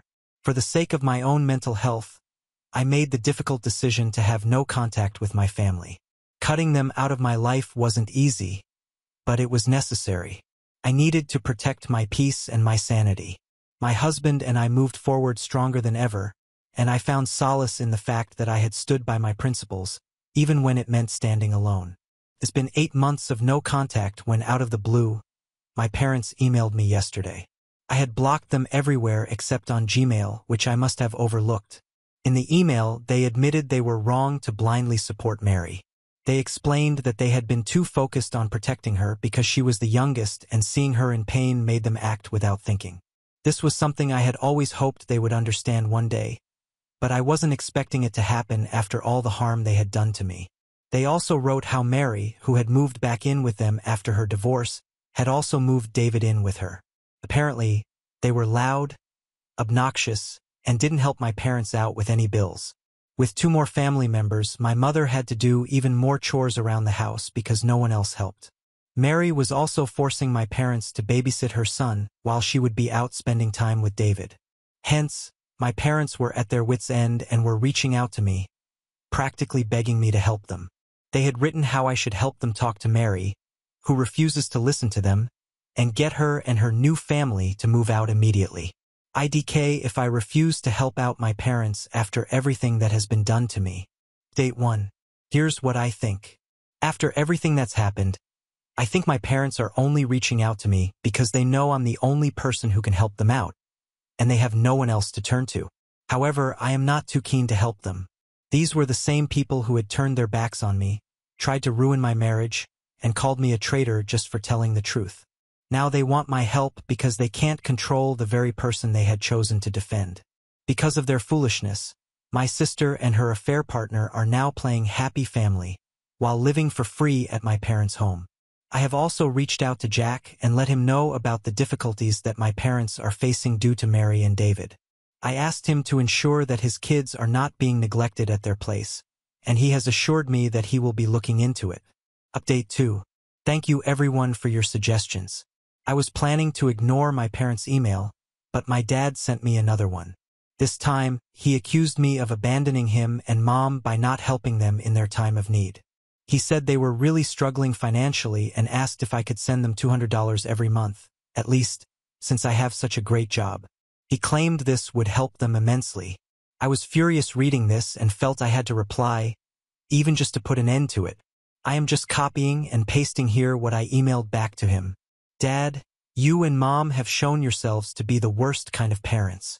How dare you ask me for help after you tried to destroy my marriage just a few months ago? Mary lied and made up stories about me and a coworker to make my husband think I was cheating, and you and Mom supported her without a second thought. None of you even once stopped to realize how cruelly I was being treated just for doing the right thing. Now you're asking me for money because your precious daughter and her affair partner are causing problems in your house. You deserve everything that's happening to you. You dug your grave, now lay in it. P.S. Cleo and I are doing great. My son doesn't miss you at all. Cleo's parents are far better grandparents than you and Mom could ever be. I hope reading this email will shut them up for good. Update 3. Hi fellow Redditors. It's been 4 months since my last update. After sending my last email to my parents, they've left me alone, which has been a relief. I've heard from some relatives that apparently things escalated even further with Mary and my parents. During a heated argument with my mother over the care of Mary's son, Mary attacked her. My mother had been urging Mary to spend more time with the child, and Mary perceived this as an insult, leading to the confrontation. The police had to be called, but no charges were filed. After that, some of our relatives helped my parents forcibly remove Mary and David from my parents' home. Hearing about these events, I feel a sense of relief and validation. I'm glad I'm no longer a part of all that drama. My parents are clearly dealing with the consequences of their choices. While it's sad that things have ended up this way, I've learned how to prioritize my own well-being and happiness. Currently, my husband and I are planning on taking a vacation to unwind and enjoy some quality time together, since we haven't had a chance to do that for a while. Now on to the next story. Story 4. My pregnant sister-in-law lived with us for free, threw away all our food from the fridge while we were gone, then called me fat when I confronted her about it, so I kicked her out. So, for the past 2 months, my pregnant sister-in-law has been living with our family rent-free because she needed a comfortable place to crash during her pregnancy. The apartment that she shares with 3 roommates was not really ideal for her situation. She is 22 and moved here about a year ago right after she graduated to try and make it as a model. So far, she has been somewhat successful at it and has managed to land herself some modeling assignments, but that was put on hold a couple of months back when she got pregnant with her current boyfriend. They've been together for just 6 months, but she said to keep the baby for her own reasons. She can't live with her boyfriend, though, since he stays with his parents and is financially dependent on them. So, 2 months ago, a couple of weeks after she found out she was pregnant, my in-laws contacted my husband and asked us if we would be willing to help her out and let her stay with us for free for a couple of months. At the time, we were more than happy to do so because she used to be a pretty sweet girl, but I guess staying in the city has changed her or something, because when she moved in, she was a completely different person from what I was used to. I have known her for almost 7 years, since that's how long my husband and I have been together, and we used to get along quite well before she moved here. My husband's hometown is a farming state, and his parents are also farmers, but he decided to attend college here where we live right now and would go back home every weekend since it was just a couple of hours of driving. He and I met in college and we got married after dating for 2 years. We even have a 3-year-old son now, and I always got along quite well with his family, as he did with mine. His parents are simple folk, and so was my sister-in-law. She was quiet and sweet and actually used to put her brother on a pedestal. That was a huge part of the reason why she decided to move to our city after she graduated from college, so she could follow in his footsteps and find success here because she did not want to work on the farm. And because my husband and I had already built a life for ourselves, we were able to convince her parents to send her as well, even though they were kind of skeptical because she had never stayed away from home before. But we helped her out and convinced my in-laws to just send her without any second thoughts because we would be there to take care of her if she needed any help. And we told them that we were confident that she would be able to make something of herself here since farming was not her thing. When she moved here, we had expected her to stay in touch with us because we were actually the reason her parents eventually came around to accept her decision to move. For the first couple of months, we did stay in touch. We helped her find an apartment and showed her around the city and stuff. But then she just started fading away from our lives after she had settled in. She kind of stopped calling or bothering to stay in touch with us, and we made our peace with it as well because we believed that maybe she was too busy to keep in touch constantly. So, we hadn't exactly been close for the past couple of months and had only spoken on the phone a couple of times. We didn't even know what had been going on in her life until we found out from her parents. Even then, we had been happy to help her out until she showed up, and for whatever reason, she had changed into a complete diva. She hadn't yet become a successful supermodel, but she already had the personality for it, if you know what I mean. She had developed a bit of an attitude problem. She had started acting like she was too good for us, especially her brother, and had a lot of complaints about everything with regard to our lifestyle, from the food we ate to the bed sheets for the guest room where she was staying. This was new and shocking for us, and we had no idea where all of this was coming from, but we tried our best not to let it get on our nerves even though it was pretty annoying behavior. We figured that it was probably just a phase and maybe she had picked up this kind of behavior from her roommates or something, but nevertheless it was still very new for us. It also really bugged me that she had so many complaints about the way we lived because even though we are not exactly poor folk, we aren't billionaires either, so we had a pretty normal lifestyle since both my husband and I are architects, and it's not like she was contributing to any of the expenses. So, I didn't understand why she was so comfortable complaining about everything instead of just accepting whatever she had. But my husband and I did not say anything to her or to my in-laws because we had already made a commitment that we were going to let her live with us until she figured out something for herself. So far, we had managed to keep our opinions about this new version of her to ourselves because we really don't want any drama. But a couple of days back, I just couldn't take it anymore, and I had to ask her to leave because of something that happened while we were away on an overnight trip.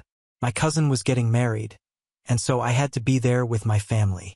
The venue was a couple of hours away, so we were staying there overnight, and she just had to spend one night by herself because we would be back the next day. My husband and I honestly did not think that there was anything that could possibly go wrong. But the next day when we came back, I realized that the fridge was entirely empty when I tried to get some food after the trip. When we had left, it had a lot of stuff because we like to keep things in stock. But when I opened the fridge after the trip, it was completely empty.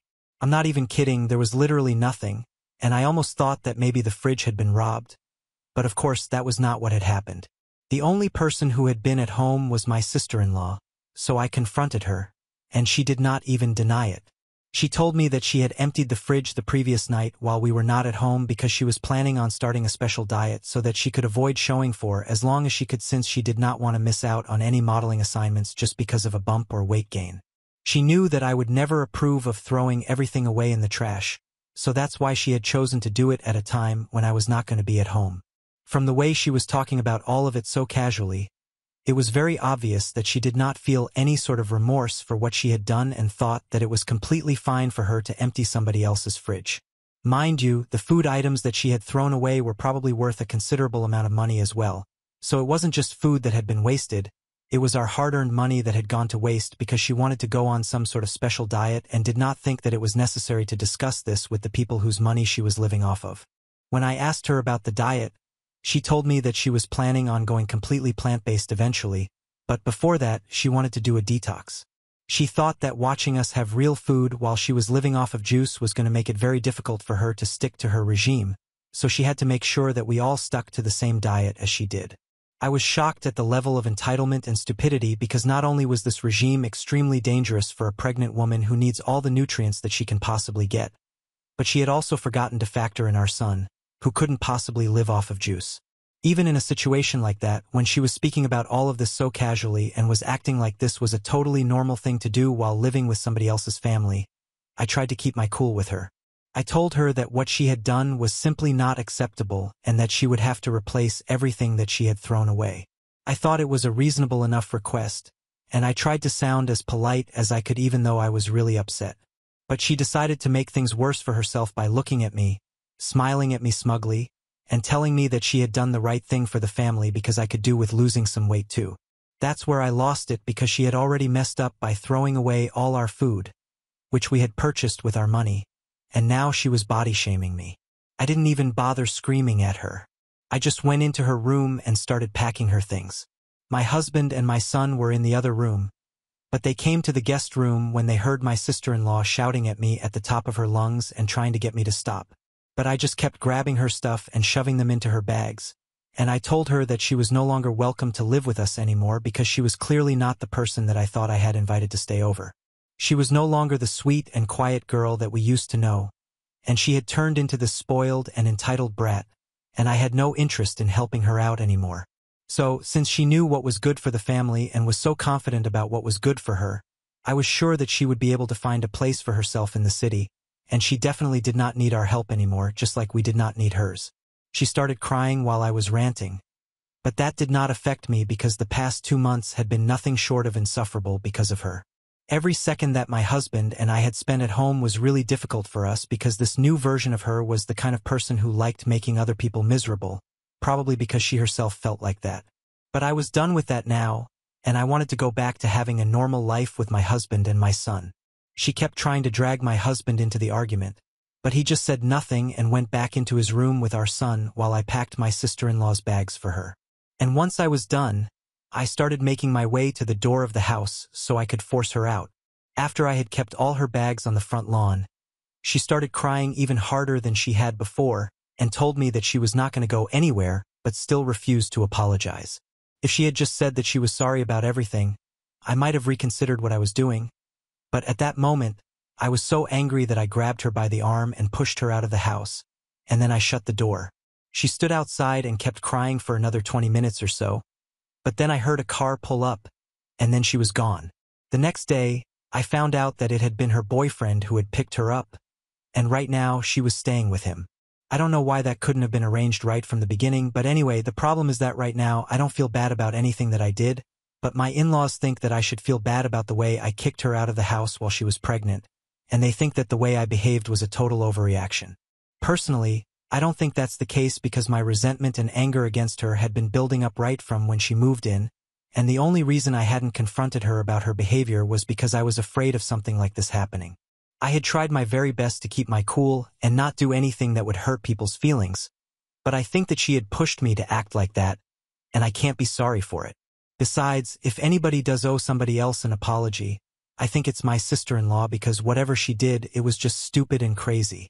However, my in-laws refuse to see it that way, and they keep insisting that I need to talk to her and apologize to her for the way I behaved because it was completely unnecessary in their opinion. In my opinion, though, I think she had been cruising for a bruising for the past 2 months, and she should have realized that if she kept testing our limits, this was definitely going to happen at some point. We are all still human beings after all, not some different, higher form of life who are capable of forgiving everything and moving on. My husband doesn't have a strong opinion on this. He thinks that what I did happened in the heat of the moment, and he does think that I was a little too harsh in my treatment of her while I was kicking her out, and that I will agree with. But her getting kicked out was something that was bound to happen at some point, if not by me, then perhaps by him. So, he doesn't really think that I have to be sorry about anything, but he also doesn't think that his parents are being totally unreasonable by calling it an overreaction since he does think that I could have been a bit more gentle. So, am I the asshole for kicking my pregnant sister-in-law out of the house after she emptied all the contents of my fridge into the trash overnight? Date 1. So, it has been 9 days since I kicked my sister-in-law out of the house, and after arguing with my in-laws for a couple of days, I decided to stop responding to them because I really didn't have anything to say to them anymore. If they really don't see any problem with their daughter's behavior, I don't think I can force them to see it. As for my husband, he does think that I was a little too rough while handling the situation, and I do agree with that, but apart from that, he doesn't exactly expect me to apologize for anything because he doesn't think that whatever I did was uncalled for. So, he and I are completely fine. I'm not worried about that. We haven't heard from my sister-in-law ever since she had her boyfriend pick her up from here, and I'm assuming that she is still living with him, so good for her, I guess. My son was a little confused as to what had happened, but thankfully, he hadn't been asking about her. It was a pity that she had to be kicked out like this because, surprisingly, she did get along well with our son. Anyway, I did what I had to do, and I'm not going to sit here and overthink it. Also, obviously, we had to replace all the food that had been thrown away, and she did not send us any money for that, no surprises there. But one thing I'm sure of, if my in-laws or heaven forbid my sister-in-law herself dare to show up again, I'm definitely going to be demanding that money that needs to be paid back to us because this kind of behavior is not acceptable, and it's not going to fly with me. The last couple of messages that my in-laws sent me were 2 days back, and since then, because I have stopped responding, they haven't bothered me. But the last couple of messages also say that I should apologize to my sister-in-law and at least try to clear the air with her even if I don't allow her to move back in with us. Obviously, I'm not doing that. I think it's absurd that they expect me to apologize to her after the way she has behaved here. She has been entitled and ungrateful, and ever since she has left, the environment of the house has improved considerably, and I like it this way. It is sad that this fight is even taking place because so far, I've always gotten along well with my in-laws, but if they really don't see my point here, then there's hardly anything that I can do. My husband is free to keep in touch with them because I don't expect him to cut them off over something like this. I don't think it's that big of a deal yet. But so far, even he has said that he doesn't really feel like talking to them right now because all they want to talk about is my behavior with his sister, and he doesn't want to keep having the same conversation over and over again with them. Update 2. 1 week has passed since my last update here, and yesterday my in-laws showed up at my house in the evening. I will be honest, my husband and I had really not been expecting that because, like I had mentioned in my last update, they had stopped texting me after I started ignoring them, and since then they hadn't bothered to text me. So, I really didn't think that they were going to show up here so soon just to deal with this situation right now. I thought that we had dropped it, but last evening, when I saw them outside my house and I had to let them in, I realized that they were not going to let this go until they came to the kind of conclusion that they wanted. My son was obviously quite happy to see his grandparents, but they didn't even give him enough time. Usually, when they visit, the first hour of their visit is fully dedicated to our son and playing with him, but this time they gave him attention for only a couple of minutes and then told us that they wanted to speak to us in private and they didn't want to discuss these things in front of our son. So, I had my husband take my son into his room because I did not think that his parents were here to speak to him anyway. They were probably here to speak to me, and I really wanted to put an end to this whole thing once and for all, so I decided to sit with them and talk it out. They had the same complaints all over again, that I had been a little too harsh and that I had really hurt my sister-in-law's feelings, which is why they feel like I should apologize to her. They also think that my reaction was a bit too extreme if we actually think about the situation, and they think that, as the older one in the situation, I should have handled it better. So then I also put my points forward, which I had already done before, and I told them that the particular incident after which I had kicked her out had been the last straw for me, and even before that, she had been entitled and terrible to live with. If they didn't believe me, they could speak to their own son and confirm it, but her behavior had been really bad throughout her stay here, and I was not willing to apologize to her because I really did not think that I had overreacted. So, I might have been a bit too harsh, but honestly, she totally had it coming. We had already had these discussions before on the phone, so it felt like we were speaking in circles. And after I had kept my side forward, my in-laws went silent for a couple of minutes and then said that even if I had been angry because of her behavior, I should have thought about how this would affect the family before taking such an extreme step like kicking her out. They told me that they could understand that I did not approve of her behavior or whatever she had said to me that day, but what I had done was still quite extreme, and regardless of what she had said and done, she was still a member of my family and I should have taken that into consideration. I thought that it was not really valid because you can't just forgive everything and everyone simply because they're family. With my sister-in-law, things had gotten to a point where I felt like I had to take a stand for myself, so that's what I did. I reminded my in-laws that I might have forgiven her that instant if she had bothered to at least apologize to me, but she did not think that it was important, which is why she ended up getting kicked out. The bottom line was that I was not going to pretend that I was sorry and apologize to her because that would be fake since I don't feel sorry about anything right now.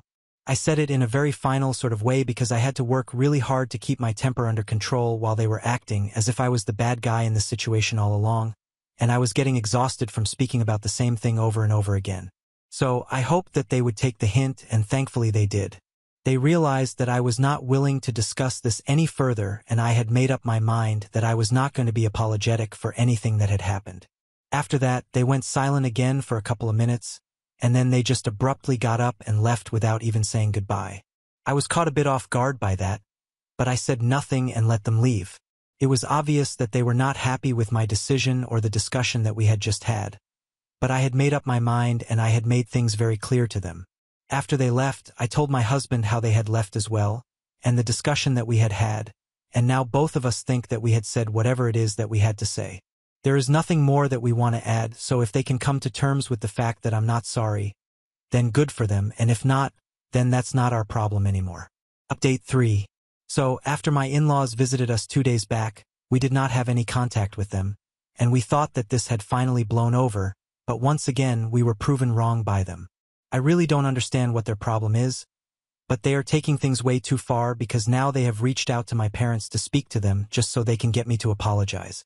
A couple of hours ago, my mom called me up and told me that my in-laws had shown up at their place to discuss what was going on with the family. Apparently, they had told my parents that I was being way too egoistic and narcissistic and that my decision not to apologize to my sister-in-law was going to break the family apart, and I don't even seem to care about that.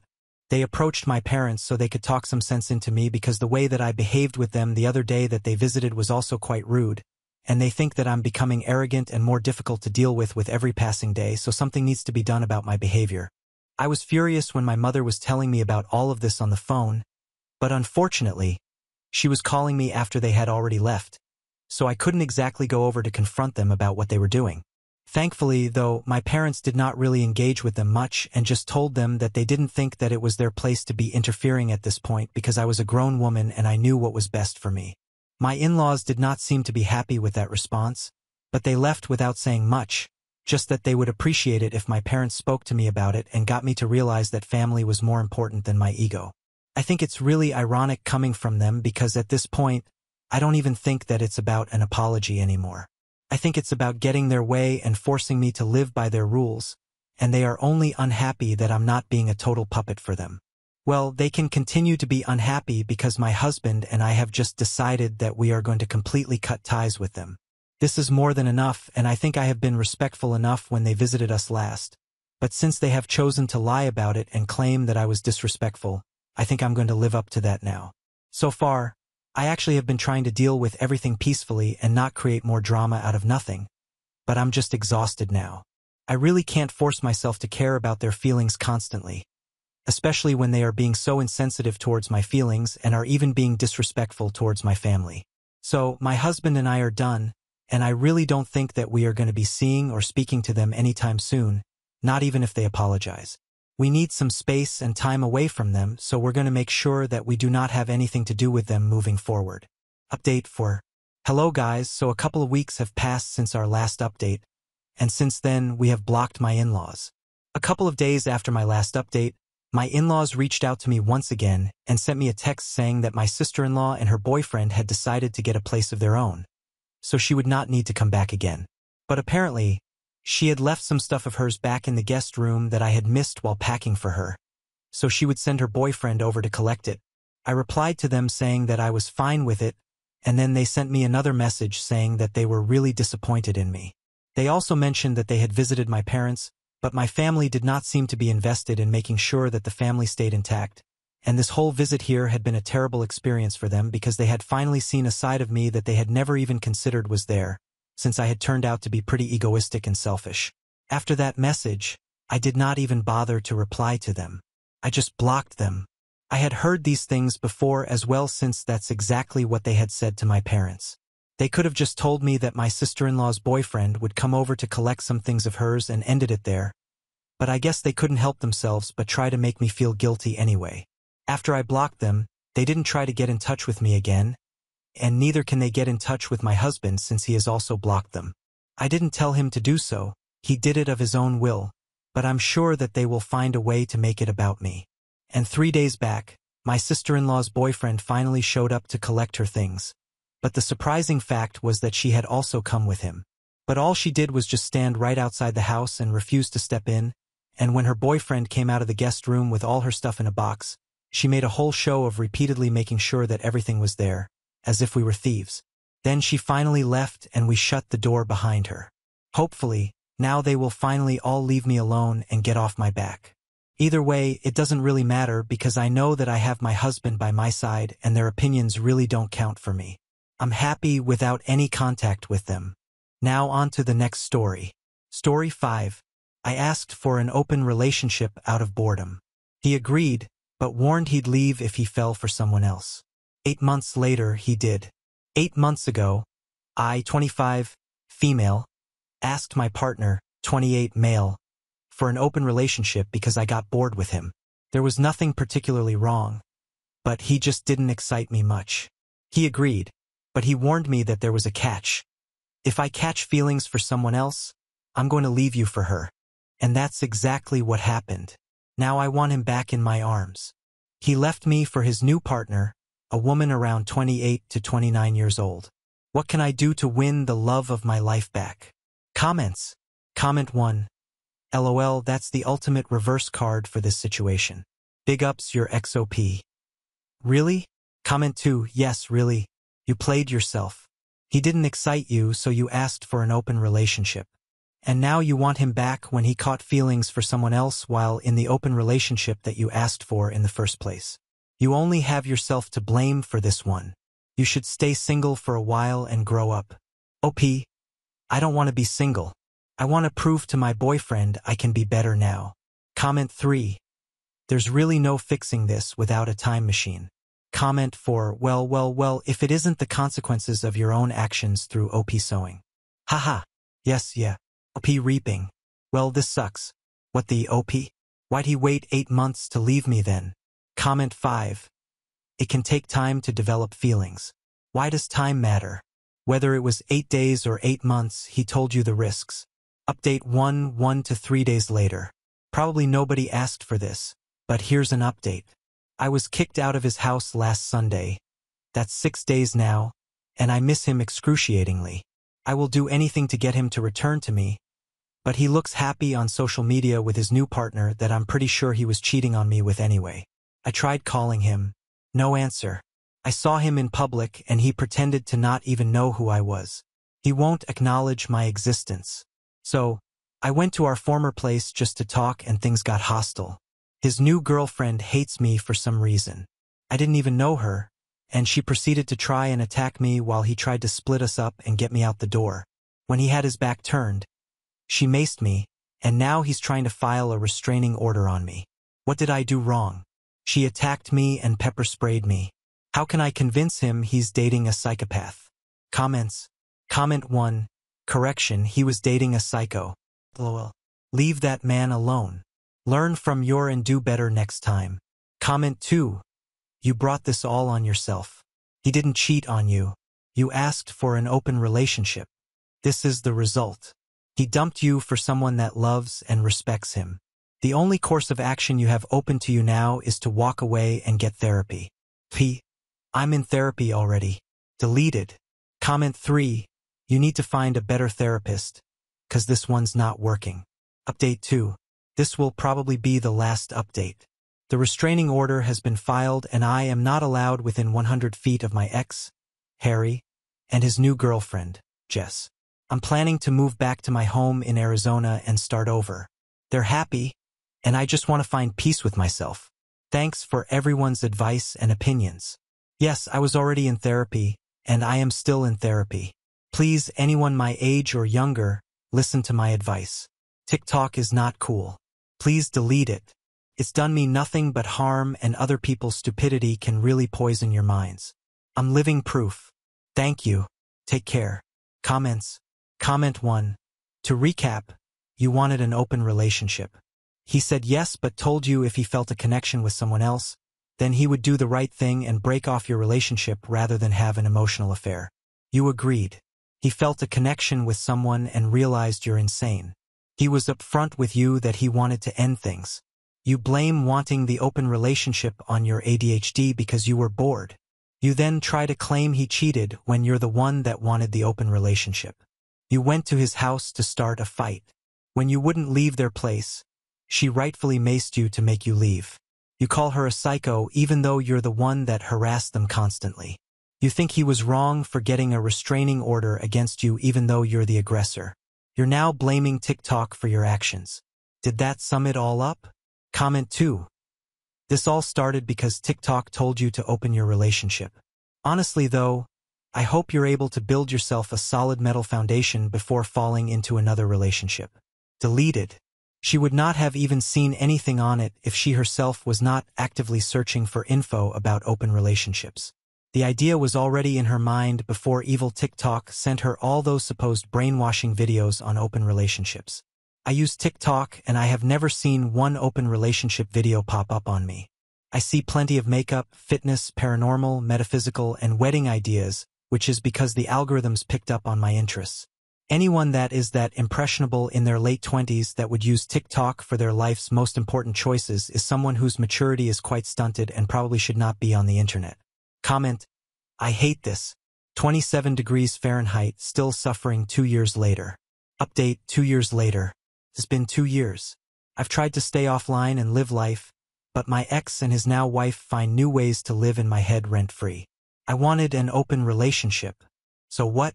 You don't just string me along for 8 months, get some new girl who you met through me, and then marry her. This isn't fair. She's living in my home with something that should be my husband, and he's been renewing the restraining order ever since it first expired, and I know he's going to keep doing it because for reasons beyond my knowledge, the man hates me. Femel. Comments. Comment 1. Was he visibly happy when you wanted to open up the relationship? If he wasn't, you were making plans to date whilst he was making plans for his future and his dignity. You wanted an open relationship. He didn't. He said if you insisted and he got feelings for someone, he would dump you. He fell in love. You got dumped. You then harassed him and his new girlfriend by showing up at their apartment to talk. You consider her yelling at you to hurry up as inciting a physical fight which ended in your being rightfully maced. You are delusional and a threat. That's why he hates you. That's why he renewed the restraining order. You need serious professional help and you won't find it on Reddit. Now on to the next story. Story 6. I was always ignored and undervalued by my parents. After my divorce, they exploited me financially and treated my son as a burden. I, 42F, work as an emergency room physician at a large Boston hospital. I am a single mother with a 7-year-old boy named Lucas. Today, I need to express something that has been bothering me for decades concerning my family dynamics, specifically my parents' behavior and its impact on my life. When I was 5 years old, my sister Abigail was born. Our parents told me that I was going to be a big sister and that it would be fantastic to have a lifelong buddy. They didn't mention that I had become invisible in our household. Every morning, Mom would prepare Abigail's breakfast to order. 2 eggs, sunny side up, toast cut diagonally, just how my princess likes it, while tossing me a box of cereal without looking at me. The contrasts were evident throughout our daily lives. In elementary school, Mom would spend hours assisting Abigail with her schoolwork, gently explaining each problem. When I sought assistance, the reaction was always the same. You're smart enough to figure it out for yourself. They'd come to all of Abigail's soccer games, cheering from the sidelines, but they always had previous engagements when I had science competitions. When I required braces, Dad moaned about the price for months. Every dentist appointment was accompanied by sighs and murmured remarks about expenses. 2 years later, when Abigail required braces as well, money became irrelevant. They even got her the beautiful clear ones I had requested but was rejected. They're an investment in her confidence, Mom told her book club pals, as if my confidence wasn't important. My academic achievements were regarded with indifference. Straight A's in advanced science classes elicited distracted nods. Yet Abigail's B+ and normal math prompted a joyful supper at her favorite downtown restaurant. During parent-teacher conferences, they hardly listened when my teachers commended my outstanding achievement in biology and chemistry, but smiled with pride when Abigail's teachers emphasized her engagement in class discussions. Birthday celebrations became a sharp reminder of our differing standing within the family. My parties were basic affairs. Supermarket cake and a few pals in the backyard, if I was lucky enough to have one at all. Abigail's celebrations were full-fledged events, complete with bouncy houses, hired entertainers, custom-made cakes, and intricate theme decorations. One year, they even engaged a professional event planner. I once overheard Mom telling a friend, "Well, Abigail just appreciates these things more. Our older one is too practical." The remarks hurt, but I learned to ignore them. The toughest part was watching Abigail transform from a wonderful child to someone I scarcely recognized. In our childhood, we used to make blanket forts and make up funny stories about fantastic adventures. However, years of being treated as if she could do no wrong took its toll. By middle school, she had become exactly what you would anticipate. "Where's my blue sweater?" she'd ask, ransacking my closet without permission. "That's mine, Abigail. Mom bought it for my birthday." "Well, I need it for Jessica's party," she would explain. "Don't be selfish. Let your sister borrow it," Mom would often say. My items became communal property, but I was not allowed to touch anything Abigail owned. I learned to pick my battles, expect nothing, and seek validation elsewhere. School became my refuge. While Abigail was being praised for her role in the school play, she had 2 lines, I was quietly winning science fairs and devising my escape plan. I participated in every academic club conceivable, volunteered at the local hospital, and spent my summers conducting research internships. My guidance counselor became my best champion, assisting me in applying for scholarships and providing wonderful recommendations. I shivered with excitement when my acceptance letter to Harvard Medical School arrived, along with a full scholarship. Finally, I figured they'd have to recognize my accomplishments. I waited till dinner to ensure everyone was present. Instead of celebrating, Abigail dominated the evening with a dramatic reenactment of her 7th grade student council election campaign. "I got a full scholarship to Harvard Medical School," I said during a rare pause. "That is nice, honey," my mother responded. Abigail, sweetie, tell us more about your campaign posters. Medical school became my haven during those early years. I only returned home for important holidays, and even then, I counted the minutes until I could escape. Every visit was the same. Abigail's accomplishments were highlighted, while my dean list standings and prominent internship offers received little attention. I poured myself into my studies, succeeding at emergency medicine rotations and receiving wonderful referrals from renowned doctors. In my third year, I began an emergency medicine rotation at Massachusetts General Hospital. That is where I met Marcus.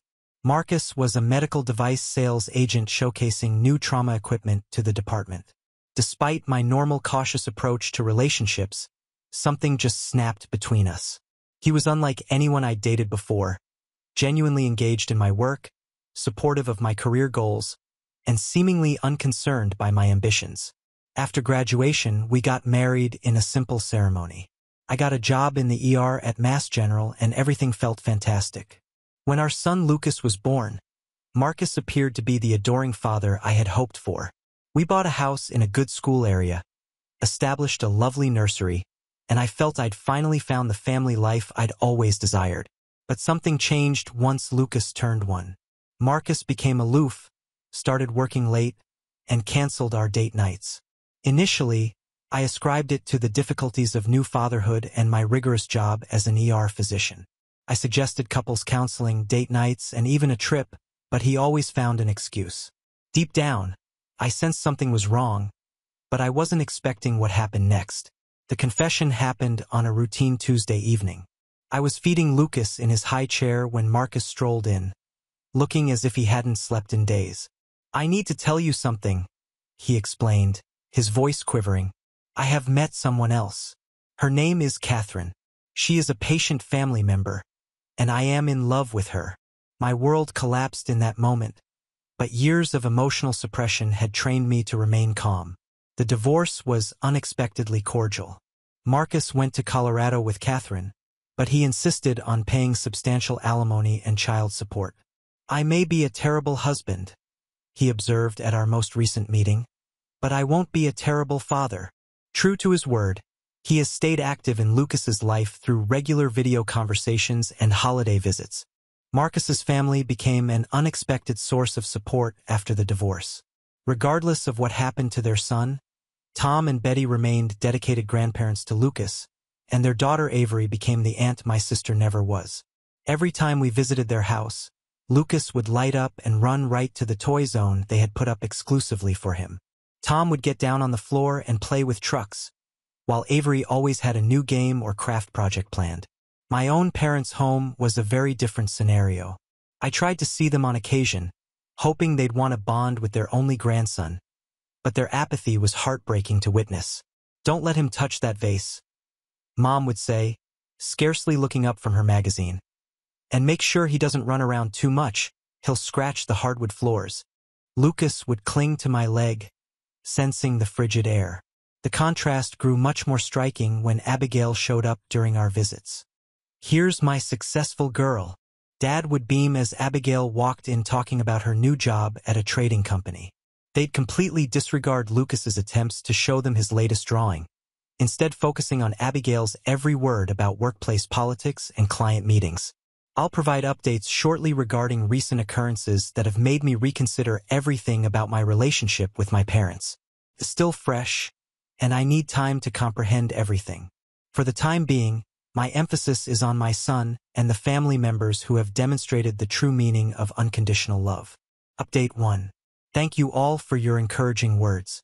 I've gathered my ideas and wanted to discuss how things changed following the divorce, especially my career and my parents' behavior. After Marcus left, I put myself into my job at the ER. I began working on the most difficult cases, those that other doctors generally avoided. Last year, there was one exceptionally tough case, a patient with many traumas and a convoluted medical history. 3 previous hospitals had transferred him because they deemed him too risky. I spent 16 hours stabilizing him and collaborating with many doctors, and he came through. That instance piqued the department head's interest. "Dr. Mitchell," he called me into his office one morning, "I've been following your performance. How do you feel about leading our new trauma response team? It meant increased responsibility, longer hours, and a significant wage boost. I agreed without hesitation. The team's success rate under my guidance much exceeded expectations. We decreased critical response times by 30% and had the highest survival rate in the hospital's history. My research papers on emergency trauma protocols have been published in top medical publications. Then followed the promotion to senior attending physician, complete with a corner office and a salary that made my eyes wet. With my newfound financial stability, I purchased a lovely 3-bedroom apartment in an excellent school area. Lucas was pleased to have his own room. "Mom, can I paint the walls blue like the ocean?" he inquired, his eyes gleaming. "Of course, sweetheart," I said. "We can do whatever you want." That weekend, Tom and Avery helped us paint, making it a family project. Betty brought baked cookies, and we ended up getting more paint on ourselves than on the walls. This was the point at which my parents' relationship began to change. It started with casual questions about my new lifestyle. Mom began phoning more frequently, asking about Lucas and arranging weekend trips. Initially, I was cautiously optimistic. Perhaps they'd want to be true grandparents to Lucas. The initial visit appeared promising. Mom actually got down on the floor to play with Lucas' train set, which I had never seen her do before. Dad even got him a new toy truck. But then the requests began to arrive. Initially, in tiny numbers. "The refrigerator is making strange noises. The bathroom needs some repairs." Each time, they'd say how tight their finances were and how they couldn't possibly afford it alone. I agreed to help, remembering all of Abigail's dance classes and summer camps that they had paid for but had denied me. Each request was followed by brief intervals of focused attention on Lucas. They'd invite us to dinner, inquire about his school, and express interest in his life. But it didn't last long. Meanwhile, Lucas was excelling at his new school. His teacher informed me, "He's exceptionally bright, particularly in science, just like his mom." Avery was beaming at the parent-teacher conference. She and I went together. My folks, however, were too preoccupied that day. Every Wednesday, Avery gets him up from school and takes him to science club, which she began doing after observing his interest in my medical books. Tom and Betty have been constants in our lives. They come up every Sunday for family dinner, and Betty has been teaching Lucas how to bake. Last week, they baked chocolate chip cookies together, and Lucas boldly said, "I want to be both a doctor and a baker when I grow up." My parents' financial needs escalated to include a new water heater and house renovations. Then came the biggest one.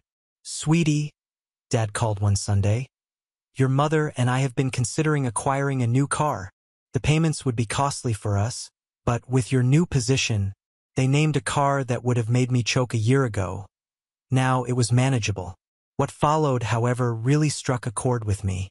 "We'd pay you back, of course," Mom promised me, but we both knew they wouldn't. "We just need something dependable to drive Abigail to her job interview. She's having a difficult time in that trading company. You're aware of how intense office politics can be." I agreed to help, primarily out of habit. During our usual coffee meetup, Avery realized that something was amiss. "You seem tense," she commented, swirling her coffee. "Have your parents asked for money again?" I told her about the car and she scowled. "You understand you don't owe them anything, right? Just because you're successful now doesn't mean you have to support their lifestyle." I dismissed her worries, assuring myself I had more than enough money. Wasn't it worth it if buying my parents' attention allowed Lucas to have grandparents in his life? But something felt wrong deep down.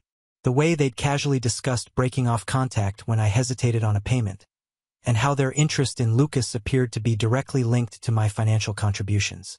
Last week, everything came to a head in unexpected ways. But that's another post I'll write when I'm ready. I have to leave now for my shift at the hospital, but I wanted to thank everyone for their kind words. Reading your stories about comparable events has made me feel less alone in this situation.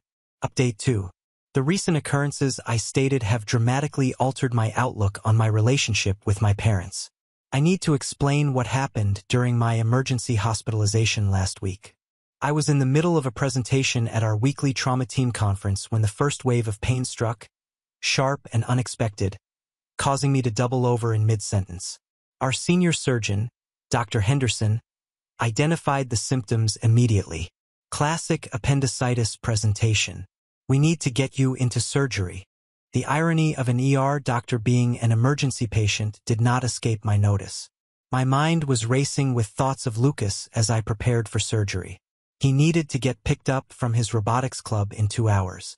Tom and Betty were on a cruise, while Avery attended a conference in Chicago.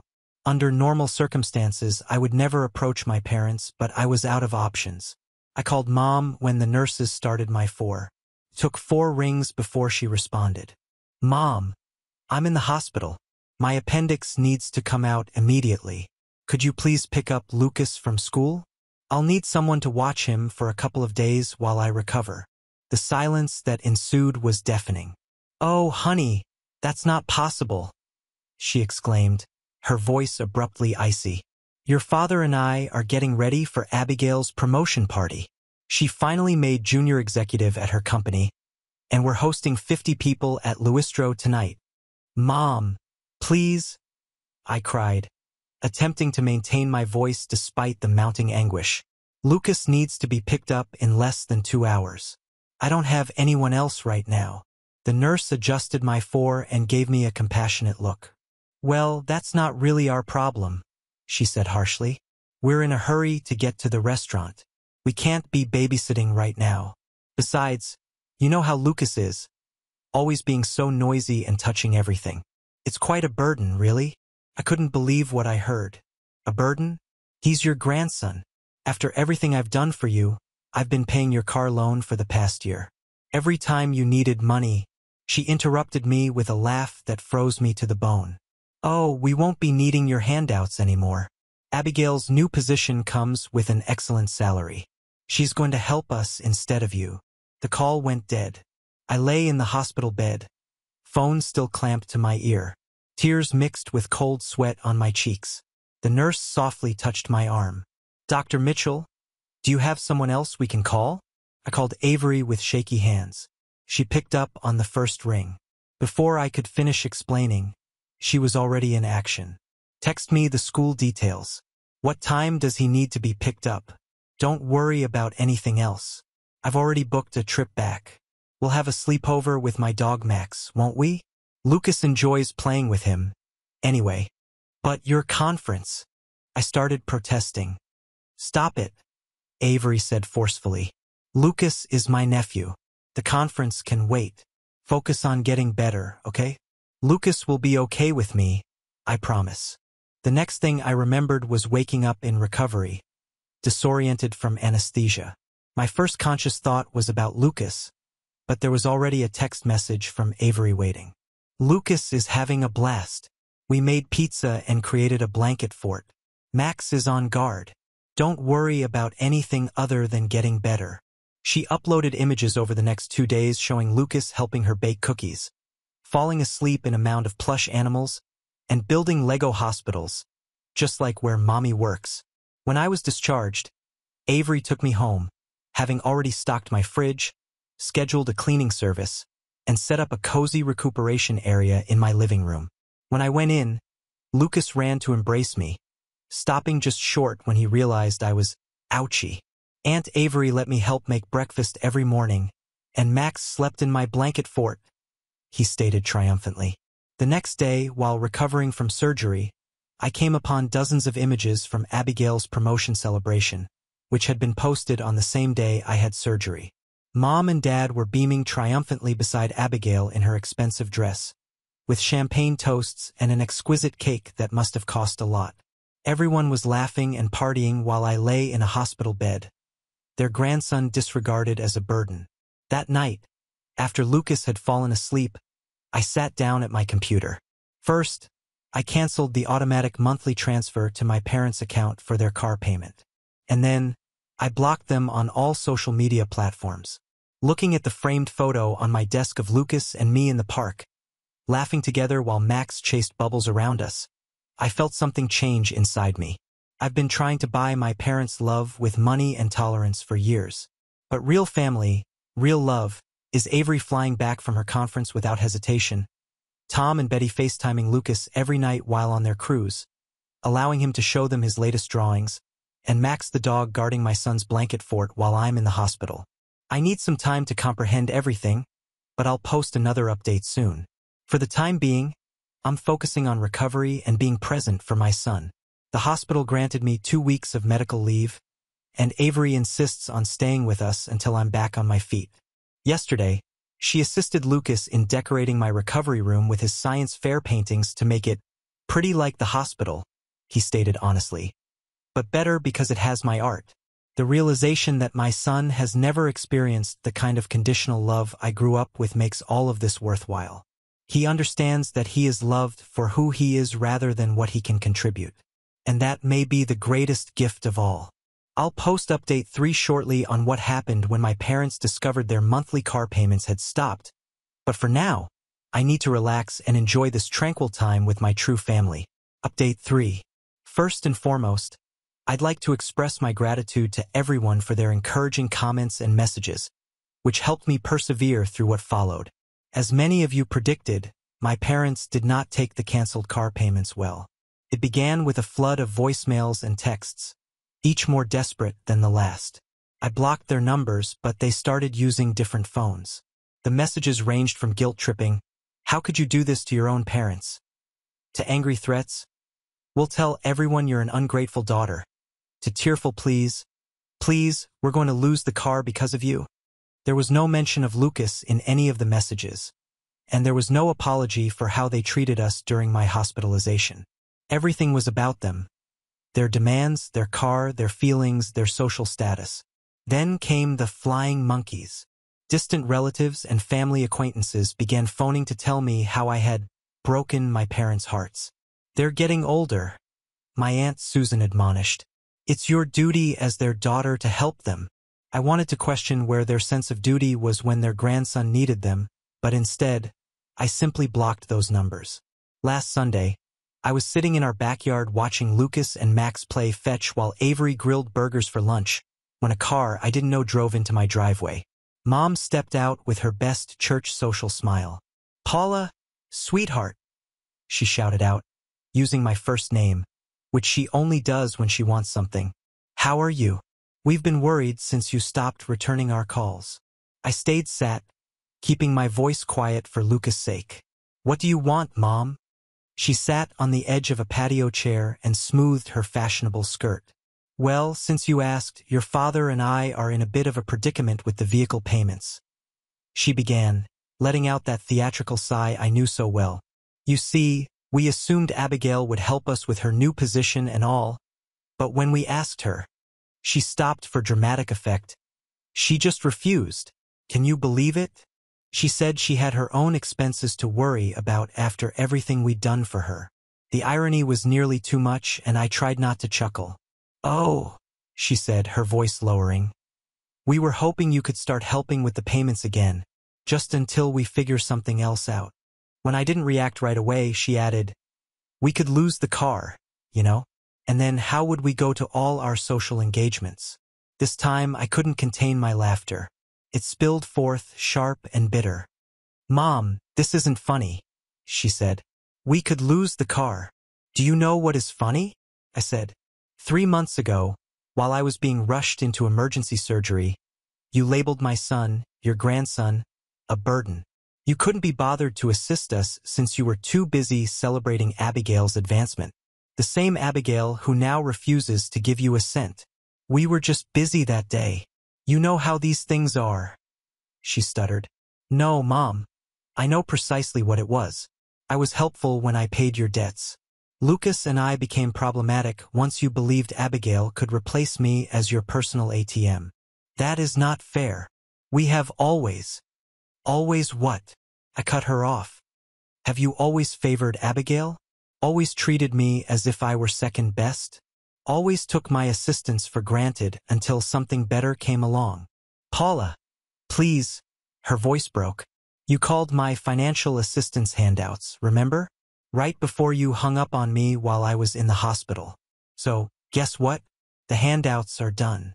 I'm done attempting to purchase your love. I've had enough of you treating my baby as if he's less important than Abigail's luxury purses. I'm just finished. But the car. I stood up, fully free of the burden I'd carried my entire life. This is no longer my problem. Goodbye, Mom. Lucas dashed over, Max bouncing beside him. Mommy, see what I can do, he screamed, throwing the ball in a beautiful arc, which Max caught midway. Mom opened her lips to say something, but I interrupted her with a look, and she walked back to her borrowed car and drove away. That evening, we had our customary Sunday family meal with Tom, Betty, and Avery. Lucas proudly demonstrated his new ball-throwing technique as Tom barbecued and Betty set up the patio table. As I saw my son laugh as Avery taught him how to make s'mores, I felt at ease about my decision.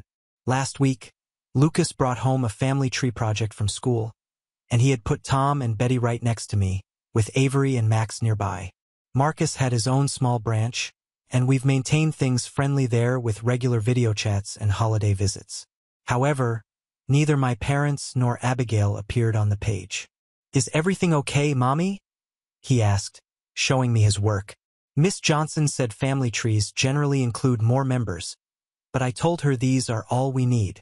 I posted his drawing on the fridge, next to a photo from his previous birthday party, with all of us gathered around the cake and real grins on everyone's faces. It's perfect, baby, I told him. Totally perfect. Sometimes the family you're born into isn't the family you're supposed to have, and you have to let go of the people who should have loved you in order to make place for the ones who do. It took me 42 years to grasp that lesson, but witnessing Lucas grow up in an environment filled with genuine, unconditional love was well worth the wait. Thank you to everyone who shared their tales in the comments. You gave me the strength I needed to break free from the cycle of conditional love and manipulation. Lucas and I are doing well because we are surrounded by folks who demonstrate what true family means every day. Now on to the next story. Story 7. I suffocated by the way my girlfriend turns everyday life into a fairy tale. How can I tell her the truth without breaking her heart? Throw away, because my main topic can be connected to my girlfriend's blog. I have been with my girlfriend for about 5 months. We've been casual friends since college, but only began dating after she graduated.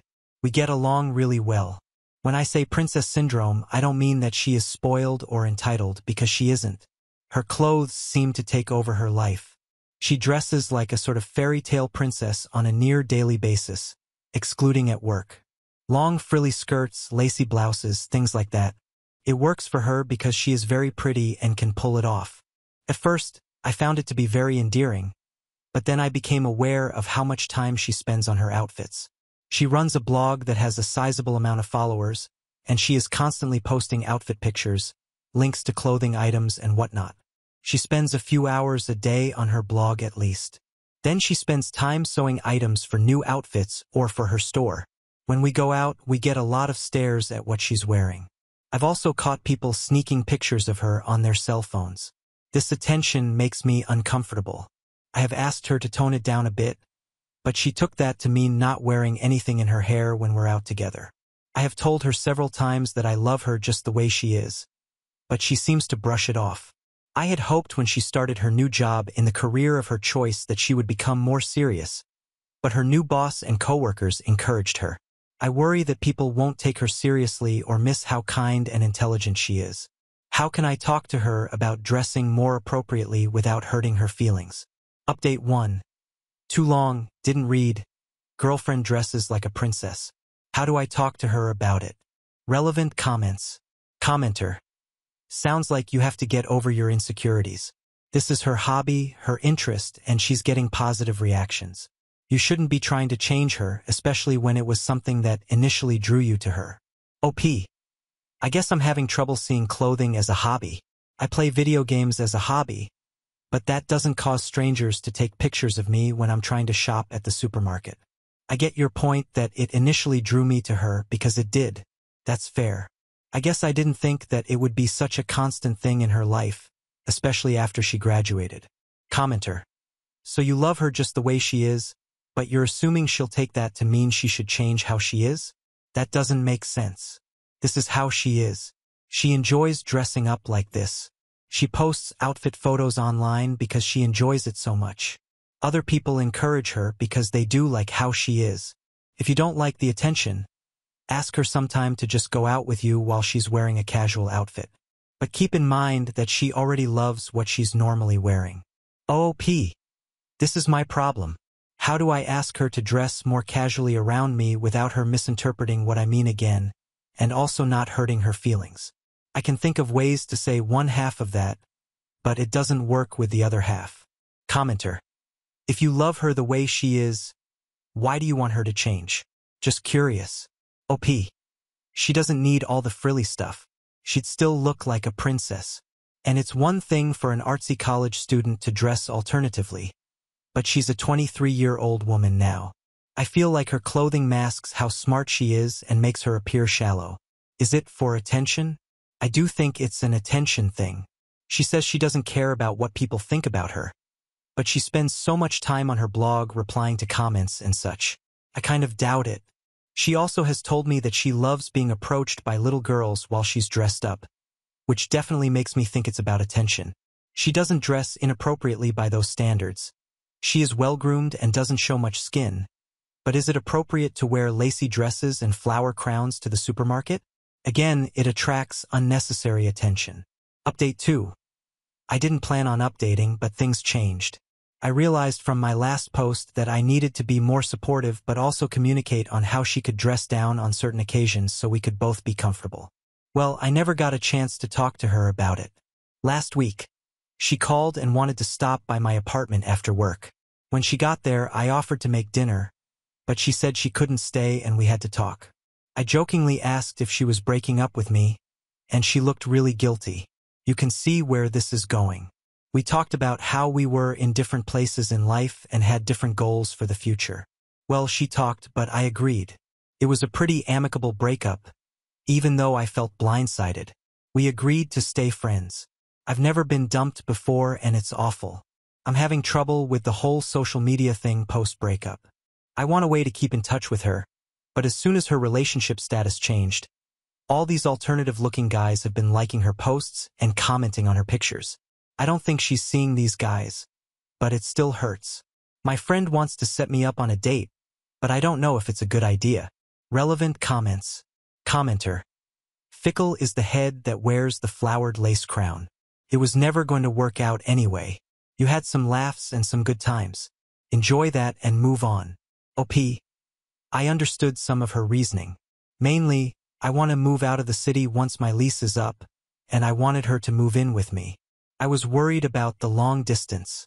She didn't want to leave the city though. She said something about me being controlling too, but I don't think that's the case at all. Block her. OP. We agreed to stay friends, so I don't want to block her. Update 3, 9 years, 8 months later.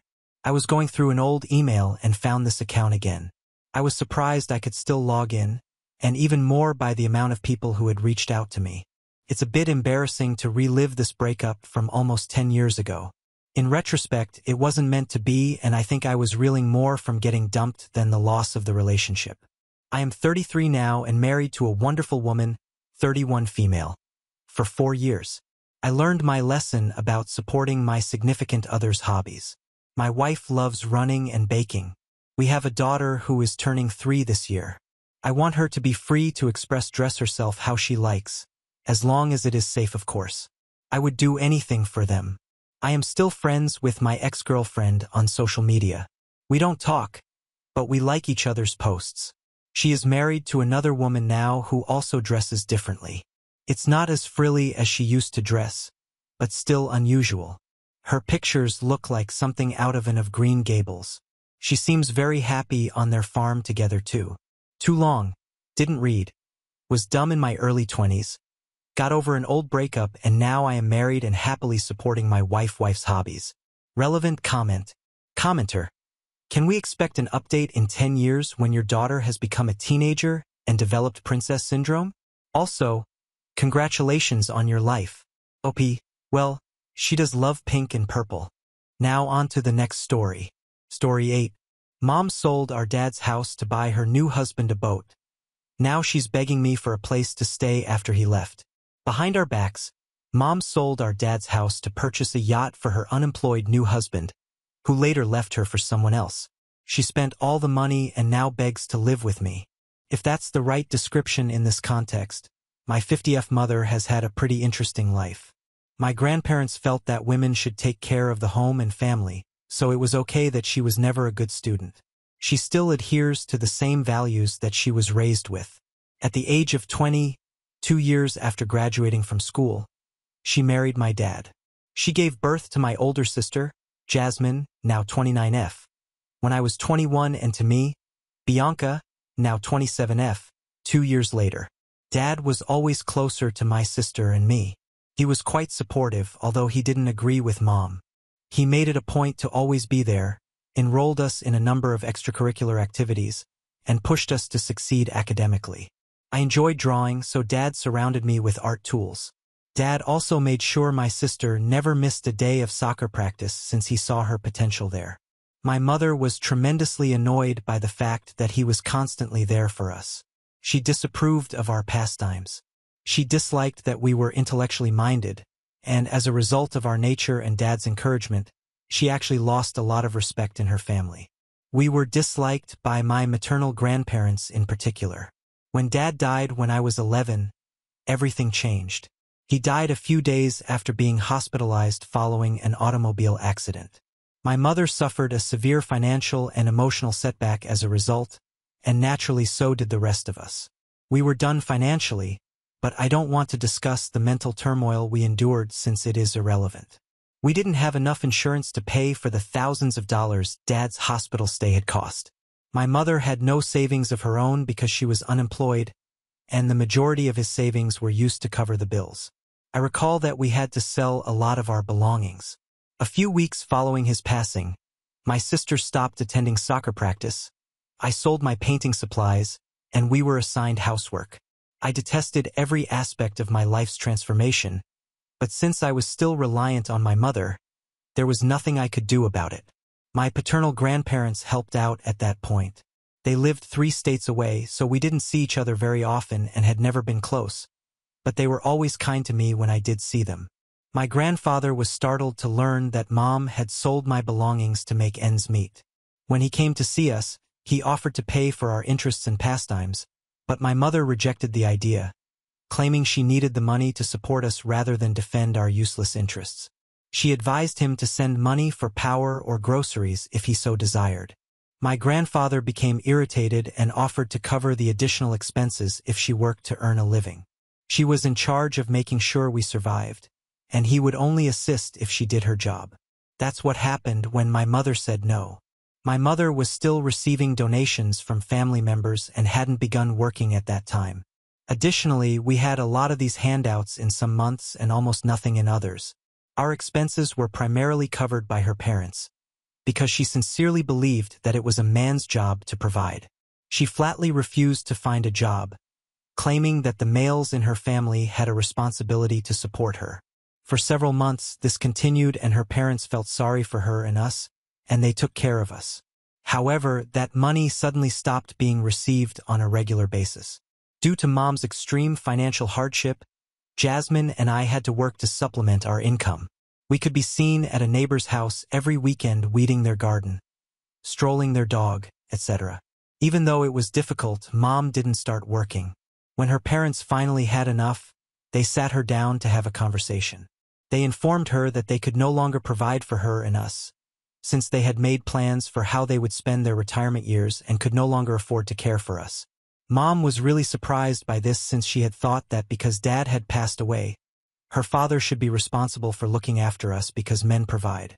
Given how my grandparents had brought her up, it was difficult to dispute with such reasoning. However, they were now shifting their position. According to them, the husband's role was to support his wife, and if he passed away, the wife would have to take care of the children. My mom and her sister had been informed that all of their possessions would pass to their brother, so they were effectively cutting her off. There was a lot of crying and name-calling during the confrontation, but my grandparents refused to back down. My mother sought assistance from Auntie Janice, her sister. Now, Auntie Janice loved us and was a wonderful woman. Although they didn't spend much time with us, her husband, a surgeon, was willing to assist. However, the amount of money we received from them was insufficient to sustain a family of 3. Mom then returned to my paternal grandparents. In exchange for my mom working, my grandfather was more than happy to assist. We couldn't have survived without their assistance, so she was forced to accept. Our lives had returned to normal after she secured a well-paying housekeeping position at a neighboring hotel. We were able to return to a comfortable lifestyle with the assistance of our grandfather and uncle. For the next 2 years, until I was 14 and my sister was 16, this arrangement persisted. Our mother introduced us to Dan at that point, her new lover. Dan was interested in marrying her after just one glance at him. Jasmine and I felt repulsed. I'm not kidding when I say that he smelled and looked like a pig. It seemed like he hadn't taken a bath since high school. He had a lost expression on his face and smelled like cigarettes, as though he was unable to hear anything that was said to him. Needless to say, Jasmine and I harbored a deep hatred for him, in addition to our disapproval. Regretfully, Mom professed to be deeply in love with him. Jasmine and I were pledged to silence, and they were married in a hush-hush ceremony. We had to keep Mom's second marriage a secret from Dad's side of the family. She was concerned that our grandparents would discontinue the monthly payments if they learned, and because it was a sizable sum, we truly couldn't have survived without it. Jasmine and I therefore said nothing when Mom married Dan. I'm not sure what was going through her mind, but I believe she believed that if she married and had a guy in her life, she wouldn't have to work any longer and he would take care of everything. She quit her work and returned home a week after they were married. So, I'm sure she assumed that Dan's unemployment was the issue. It was a persistent one. He was only able to work for 2 months at a time, after which he would spend his time playing video games at home and only hunt for a new job when he became tired of them. This man didn't intend to support any of us, so all of Mom's dreams came crashing down. In order to get some spending money, Jasmine and I resumed working odd jobs for people. Therefore, my mother's sister's husband or my father's parents provided the majority of the family's income. To put it mildly, it was dysfunctional, and Jasmine and I were eager to go. We concentrated on school in our part-time jobs, avoiding contact with Mom and Dan. For the following 4 years, until I departed for college and stopped talking to Mom, this was the setup. Mom and Dan were having issues by the time I was about to leave. To be honest, neither my sister nor I were surprised to learn that Dan was not just unemployed but also a chronic cheater. Things were messy, but Mom continued ignoring them or forgiving him. After I started college, I stopped talking to my mother. My mother somehow always knew what was happening in my life, since I kept in touch with my grandparents, aunt, and uncle. I found a respectable career after graduating from college at the age of 23. The issue was that my promotions and raises were little because I graduated just before COVID. Life kind of stopped for a while, because I was unable to save as much as I had hoped. The wonderful grandpa offered me some assistance, but I declined because I didn't want to burden him. Fortunately, I didn't lose my job, so I shouldn't be too upset. I received a significant pay increase and a promotion at work a few months ago. Since I had also saved money over the COVID years by living as cheaply as possible, this put me in a good position to purchase a modest home. Despite my goal of owning a home by the age of 25, I was content with the 2-year wait. I'm not sure how, but my mother discovered that I had purchased a home. She called me and said she had not seen her baby in a long time and wanted to meet up. Since I hadn't seen her since my last semester of college, I sensed something wasn't right. After that, neither she nor I had ever volunteered to meet. I promised to get back to her and let her know when I had some spare time. I had no intention of ever getting back to her. She went on to say that I had to notify her right away since it was essential. I excused myself and hung up the phone since I knew she was asking for something. She phoned me again 2 days later and said she needed my assistance since she was in a bit of a mess. She stated she had heard I had purchased a home and wanted me to allow her and Dan to move in before I could even consent. In essence, they wanted to live with me in my home. Her arrogance made me chuckle uncontrollably. I expressed to her my surprise that Dan was still alive and my wish that she had moved on from him. I informed her that, contrary to her assumption, I did not own a house. Rather, it was an apartment with a balcony, and the 3 of us could not possibly fit there. I hoped the size and space argument would be sufficient to dissuade her, because I didn't want to explicitly tell her that I didn't want her there. I had been too optimistic, though. She then informed me that I could leave the flat as it was only one bedroom, allowing her and Dan to move in together. I informed her that was not possible, because I had put in a lot of effort to have someone else reside in my home. I also needed to pay off my mortgage. She lost it when I told her that I would rent her the going rate.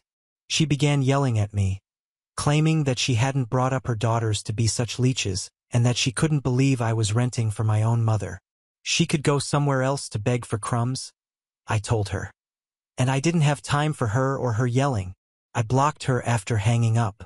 Jasmine told me she hadn't received a comparable call from Mom when I contacted her.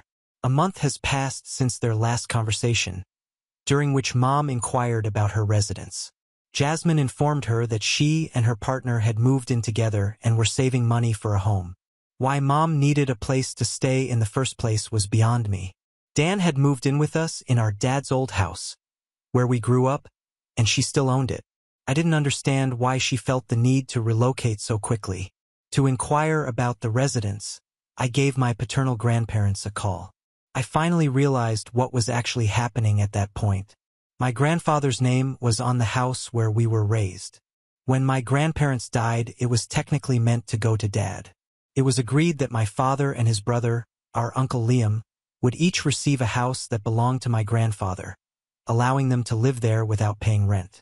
This was intended to provide them with a solid foundation in life and enable them to make real estate investments for their kids. Therefore, the deed to the house we grew up in was legally in my grandfather's name rather than my father's. My grandma insisted that Grandpa keep the house in his name after Dad passed away, so that Jasmine and I could inherit it as adults. But Grandpa didn't want to cause Mom any more problems because she was unemployed. I believe he also felt sorry for her, which is why he gave my mother ownership of the house when she requested him to. This was done with the idea that the house would be delivered to us when Jasmine was 27 and I turned 25. I now think this is the reason Mom warned us not to bring up the fact that she had married Dan. But soon word spread. Grandpa claims that when they learned that she had remarried, they were angry because she had concealed it from them. At that point, they sought to transfer the house's ownership as quickly as possible. They insisted on finishing the papers to ensure that Dan and Mom couldn't do anything with the house, because Jasmine was an adult and I was almost one. However, Mom cleverly informed them that Dan had moved on to someone else a few weeks after they had made their plans known. Her uncontrollable tears naturally caused my grandparents to give up on pursuing the ownership issue. They eventually forgot about it and it became less important. Since then, they had only sometimes communicated with her, and that was the last time they discussed the house with her. I informed Grandpa that Mom had called to express her desire to move in with Dan at my place. What had happened to Dad's house if such were the case? Since he was unaware that she had reconciled with Dan or that she was relocating, he indicated he would make an effort to learn more. This makes me uneasy, and I have a hunch that more drama will soon break out. Edit. To all of the commenters, I'm shocked that I was unaware of such significant information about my mother's life. This is what happens when you don't communicate with her. I don't regret my decision to shut her out of my life. I left the house in her life as soon as I reached 18, and ever since I've been quite formal with her. I was unaware that Dan had left her and that he would return because of this. Jasmine and I were children, which is why we were unaware of the mansion.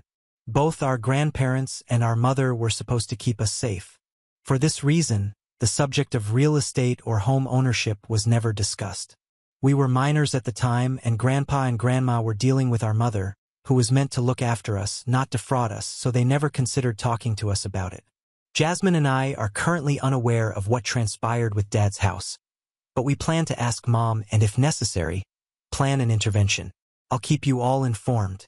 Update 1. It's not good. Jasmine, her boyfriend, my grandparents, and I made the decision to meet with Mom 2 weeks after my initial post in an attempt to find out what was going on. She was taken aback when we arrived because we had not informed her of our arrival. The finest aspect?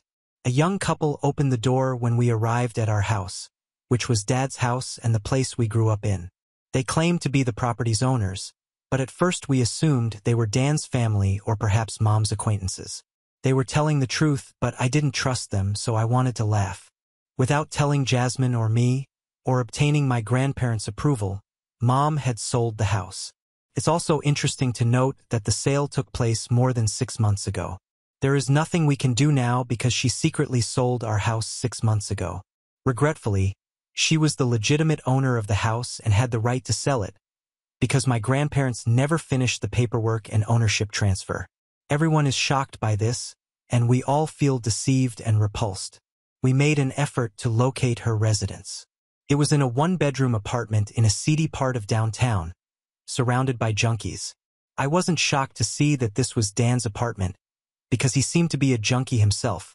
Mom went white as a ghost when she saw us all standing together. We refused to let her shut the door as she attempted to do so.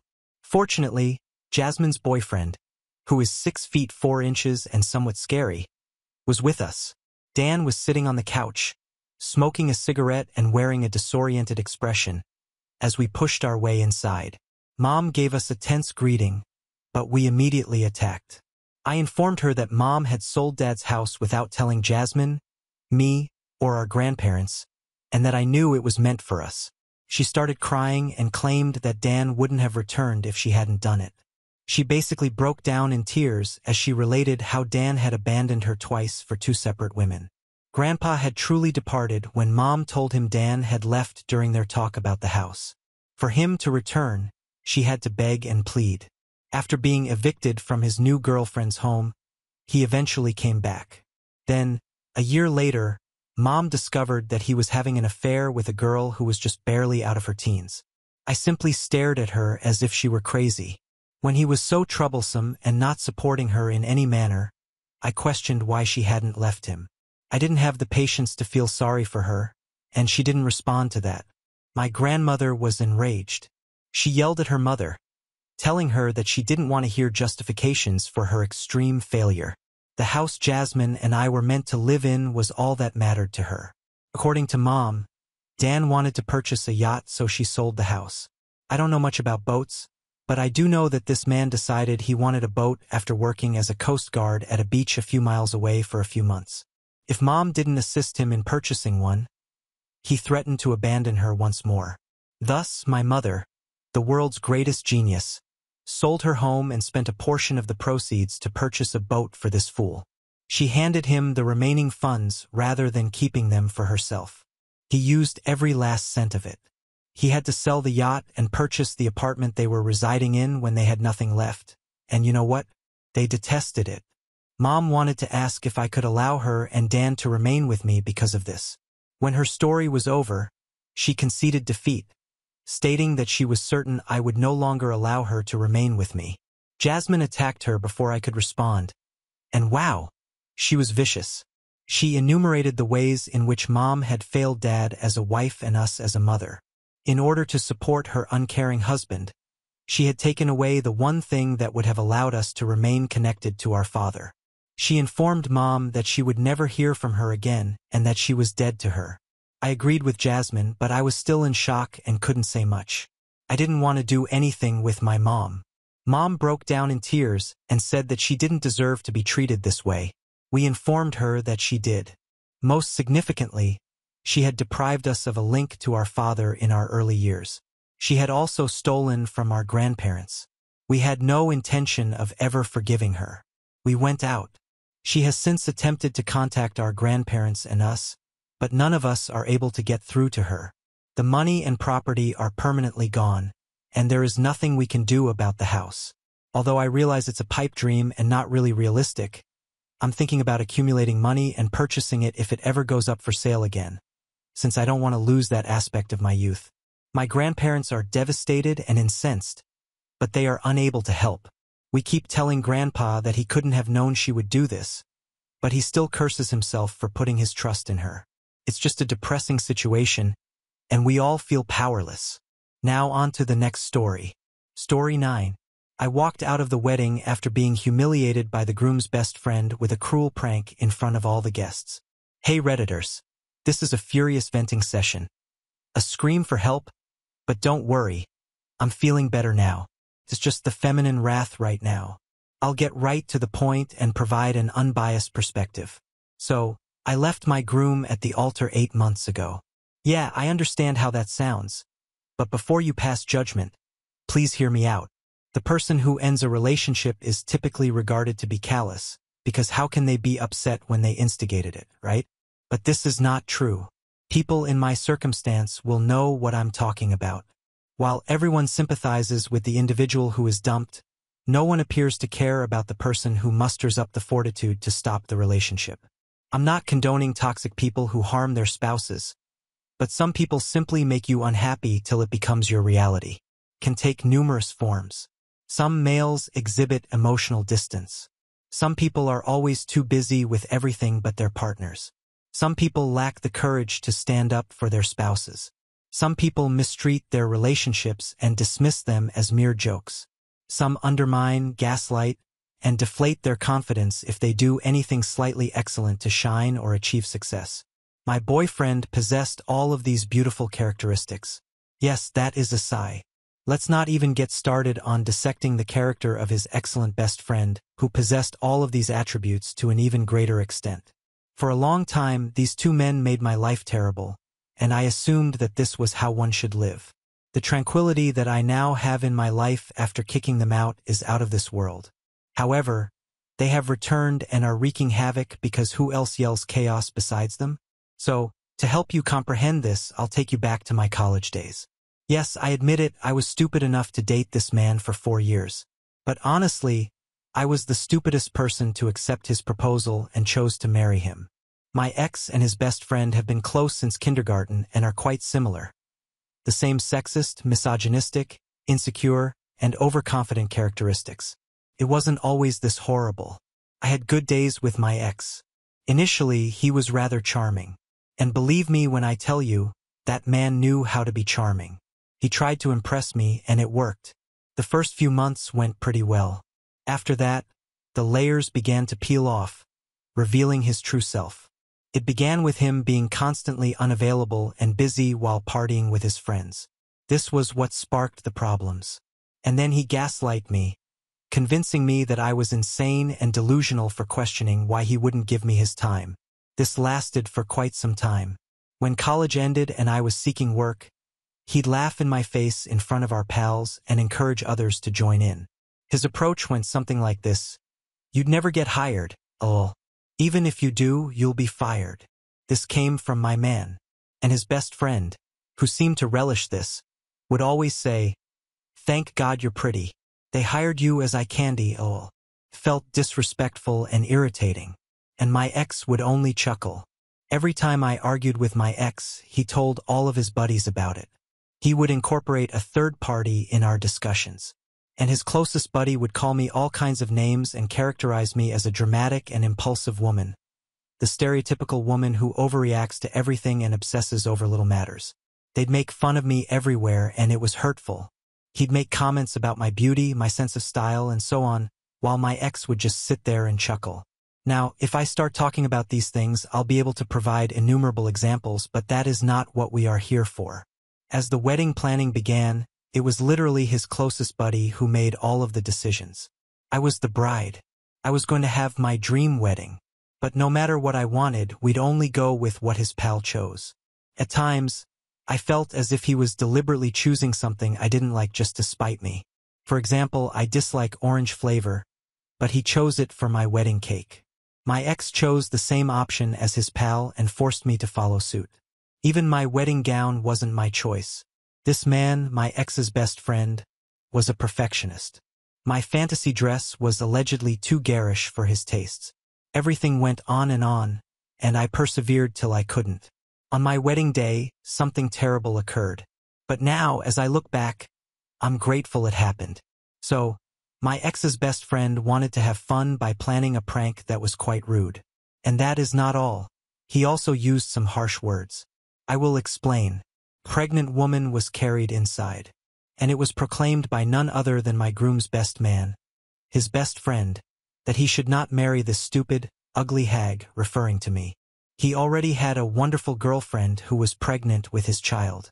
And this wasn't happening in a room with just the 4 of us. No, This was happening in front of all of the wedding guests. I was horrified. I wasn't sure how to react. As my tears watered, he began laughing and looked at my groom, asking if he really wanted to live with this dramatic stupidity for the rest of his life. He was being so cruel to me for no reason, and I was simply standing there, unable to speak or cry. This carried on for around 30 minutes, and I was on edge when the girl and the two men began giggling. I've never felt weaker in my life. I felt like my heart was shattering and I was about to die, all while these folks laughed in my face. Then they explained that it was a joke, a prank. Can you imagine how that feels? After humiliating me in front of all the guests and using such language against me, they simply laughed it off, dismissing it as a joke. When I started ranting at them, they just yelled back, saying I was foolish for not knowing how to react to a joke.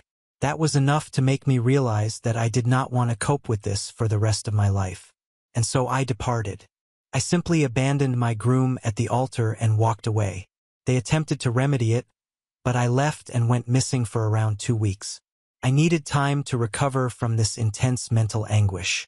I won't go into great detail about how I healed, but it wasn't an easy process. It was a rough trip from going to therapy, weeping myself to sleep or being unable to sleep, and eventually being hospitalized for dehydration and poor eating habits because I was starving myself, but I healed. Not entirely.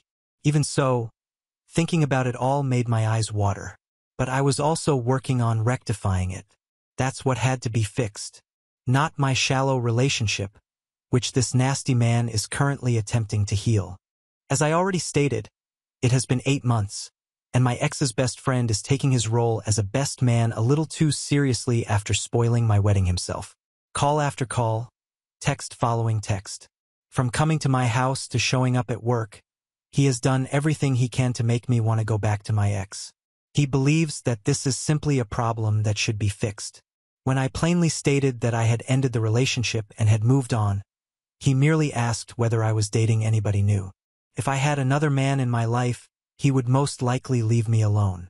However, as a woman, my decision to be single while not in love with my ex was not acceptable to them.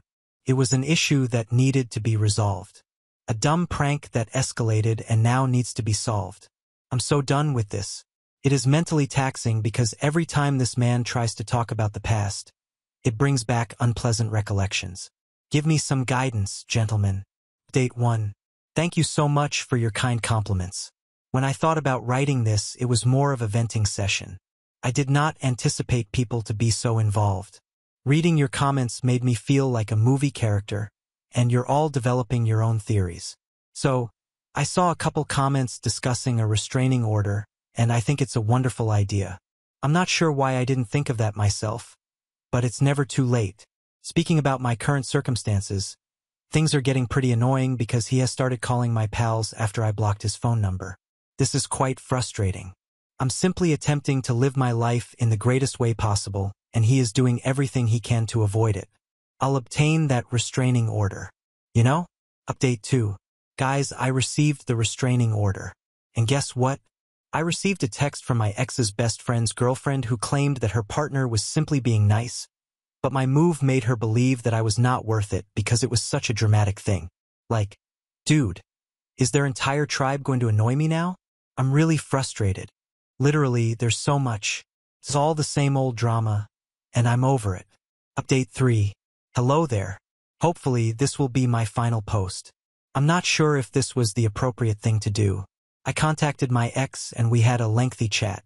I made it obvious that I was no longer interested in him and would never contact him again. Although I refer to it as a discussion, it was primarily me speaking and him agreeing with my sentences.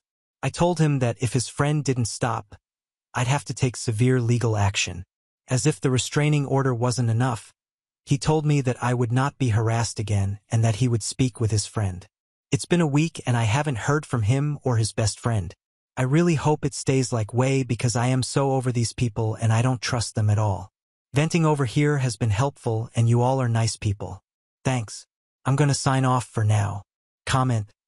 NTA, but for your ex and his closest friend, definitely a-holes. Reading this made me really irritated with them.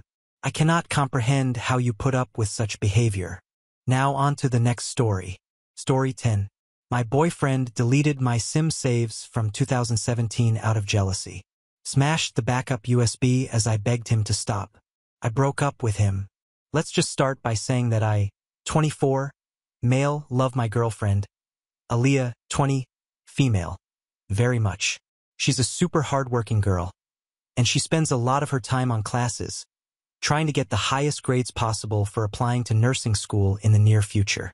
When she's not doing that, she's doing chores or cutting down on her ever-growing to-do list. And when she's not doing that, she's spending 2 hours a day playing The Sims. This is where the problem comes in. After all the stuff she does, Aaliyah doesn't have as much time to spend with me as she could. She's a perfectionist, too. So, when she's doing the more serious stuff like school, she puts in more effort than necessary, which is time-consuming. It really got to me that even knowing this, she'll spend so much time on The Sims. It's something frivolous she's doing when we already only get so little time together. She's also an adult, so essentially playing digital dolls almost every day is kind of something she ought to grow out of by now. I decided to step in and have her cut back on this. I obviously didn't delete the whole game, but I figured deleting the little save files she was working on would deter her from spending so much time on it. That decision backfired tremendously. When she logged onto her game, she thought there was some glitch going on and kept restarting it until I explained to her that I removed the saves. She absolutely flipped out on me, saying she'd been playing in that save file since like 2017 and I had ruined years of game progress. Sims isn't even a goal-oriented game. I told her she was overreacting because she still has the game and she could just remake her same little characters if it mattered so much, but it doesn't need to, and maybe now she can focus on more adult interests like loved ones. Basically, she left immediately, saying she was so stupid to leave her gaming laptop at my place, and now she won't answer my calls. I know that this is a total overreaction, but I started to feel a little bad once I realized it may not be as easy to redo her characters as I initially thought. So, AITA for deleting my girlfriend's Sim saves? TLDR. My girlfriend is obsessed with The Sims, so to deter her from playing it so much, I deleted her save files. She blew up at me. Update 1. Next day. Did you really think I wouldn't find this post? Did you really think I wouldn't see how you've been talking about me? I shudder to think what you've said and what you deleted. Why don't you tell them the real story about how you not only deleted the save files, but also hammered the backup thumb drive so hard there's a dent on your countertop now while I cried for you to stop? Why don't you tell them about how you tag along to my SI group after bio because you don't want me to be out of your sight? Why don't you tell them about how my best friend, who's so-called in love with me, literally lives in another state and only visits once or twice a year? Why don't you tell them about how when my mother was sick a few months ago, you were blowing up my line all day, every day for attention, knowing I was her primary caregiver 24/7? Why are you telling them you work full-time or that you manage a grocery store when you part-time manage the fast food place inside it? I want you to take this to heart when I say this, but I have genuinely been so much worse off for knowing you. You've destroyed my self-esteem with your constant criticisms of what I enjoy. You've controlled me in every way for as long as I've known you. You don't understand boundaries or when no means no. Your racist family treats me like dog shit, and your friends are equally racist punks. You ruined something I've spent years of my life growing up with, and I could never bring myself to forgive and forget that. No matter how much love I've poured into you, I hate you for what you did to me and for what you've been doing. I mean that. I'm gonna make this so crystal clear since you didn't understand it the first time. We are through. Go fuck yourself. Update 2. 9 days later. That's it. Sorry for taking a while to tell everyone. I went to a local tech shop a few days ago and they helped me to recover everything. I hadn't had the chance to update due to final season. I'm typing this on my way to class. But yes, for anyone still wondering, I got everything back. Now on to the next story. Story 11. I was harassed by my coworkers for suddenly losing weight after undergoing emergency surgery to remove an 18 pounds tumor. I just came back to work after a month-long emergency medical leave. The TLDR is that after a decade of medical gaslighting, a new doctor ordered an emergency MRI during a routine visit and discovered a mass in my abdomen. I was rushed into surgery within 24 hours. I ended up having an 18 pounds benign tumor pressing on my vital organs, and I was about a week away from multiple organ failure. I'm lucky to be alive and time will tell if I have any lasting organ damage. But right now everything is fine. Mentally, I'm struggling with a few things, but the only outwardly noticeable impact is that I've gone from a size 20 to a size 8. Nobody on my medical team anticipated a change this drastic, but I'm healthy and lucky. I was expecting to get a lot of questions from my coworkers because curiosity exists. I had a basic emergency surgery, but I'm fine now. Answer that almost everyone accepted. But one coworker, who I hardly speak to, Aubrey, on my first day back to work, Aubrey came up to me and said, "I wish you had come to me to lose weight instead of resorting to such drastic measures. You're going to gain it all back, you know. I'll be waiting." I was aware of Aubrey's reputation, but since we never worked together, I didn't think it would be an issue. She's one of those people who thinks they're a fitness expert and calls herself a health coach. Nothing to do with the company we work for. She has a reputation for giving out unsolicited and incorrect health advice and is always commenting on people's food choices. I was speechless when she asked why I opted to get butchered instead of putting in the hard work to lose the weight. There's nothing wrong with someone choosing surgical weight loss options, but that's not what happened to me, and I really resented her aggressive attitude. Spreading rumors. During my second week back, she came by my office at the end of the day in athleisure gear offering to go with me if I was too afraid to go to the gym alone. At the time, I wasn't even cleared to lift my kid, do laundry, or climb a flight of stairs, let alone go to the gym with this crackpot. I don't remember what I said to her, but she left saying I'd gain the weight back because I'm lazy. The next day, Aubrey ranted angrily about me in a meeting I wasn't in. Missed it for a follow-up. Ironically, I don't know everything that was said, but the gist was that if I can't dedicate myself to weight loss, I obviously can't see my work obligations through. HR called for a red flag mediation at our company. Mediation can go against your bonus opportunities for the year. I have no idea why I'm in mediation when she's the one being an asshat. At the mediation, Aubrey stated that she was triggered by my new body and I should have thought of other people's feelings and warned her before my surgery. I hardly had time to warn my husband and get my kid out of daycare. I don't owe Aubrey anything. I have empathy that she's obviously struggling, but that does not excuse her behavior. HR said that while they can't ask me to explain my medical history, it might clear the air if I told her what kind of surgery I had and why. I said I wasn't obligated to share my medical information with anyone and that Aubrey having bad coping skills doesn't entitle her to a coworker's personal health information. Their response was kind of, "Well, then we can't stop her from bullying you." After Thanksgiving, my doctor helped me put an ADA accommodation paperwork so I could work from home. I was having some mild complications from surgery but also to avoid Aubrey. This company hates remote work, so they're really not happy. Aubrey still emails me workout videos and diet plans, and when I forward them to HR, their response is noted. "Do you know when you're coming back to the office? I've been thinking about escalating this to corporate with an employment lawyer. Is that overkill? I'm still in a sensitive place after my surgery and I have no energy for this, especially since Aubrey is fixated on weight loss, which was the primary way doctors gaslit me for years. I've been with this company for 5 years and I'm just exhausted and disappointed in how they're handling this, and I want it over yesterday." Update 1. All I have to say for this update is, hold on to your banana pants. I saw a lot of comments asking where management was in all this, so I'll address that first. My boss, George, was getting ready to retire while this was going on. George is roughly my grandfather's age, so this entire situation bewildered both him and his replacement, who he was training at the time. Both of them met with Aubrey's boss because, believe me, I was documenting everything she did from the jump, and they all assured me that Aubrey would be dealt with. None of them recommended the red flag mediation. That was HR's idea. I was given details of the meeting where Aubrey ranted about me and it was horrible, but apparently Aubrey was asked to leave by her own boss while several other employees told her to stop. So managerially and in the office in general, people were trying to rein her in from many different angles. HR is where the ball dropped, and dropped hard.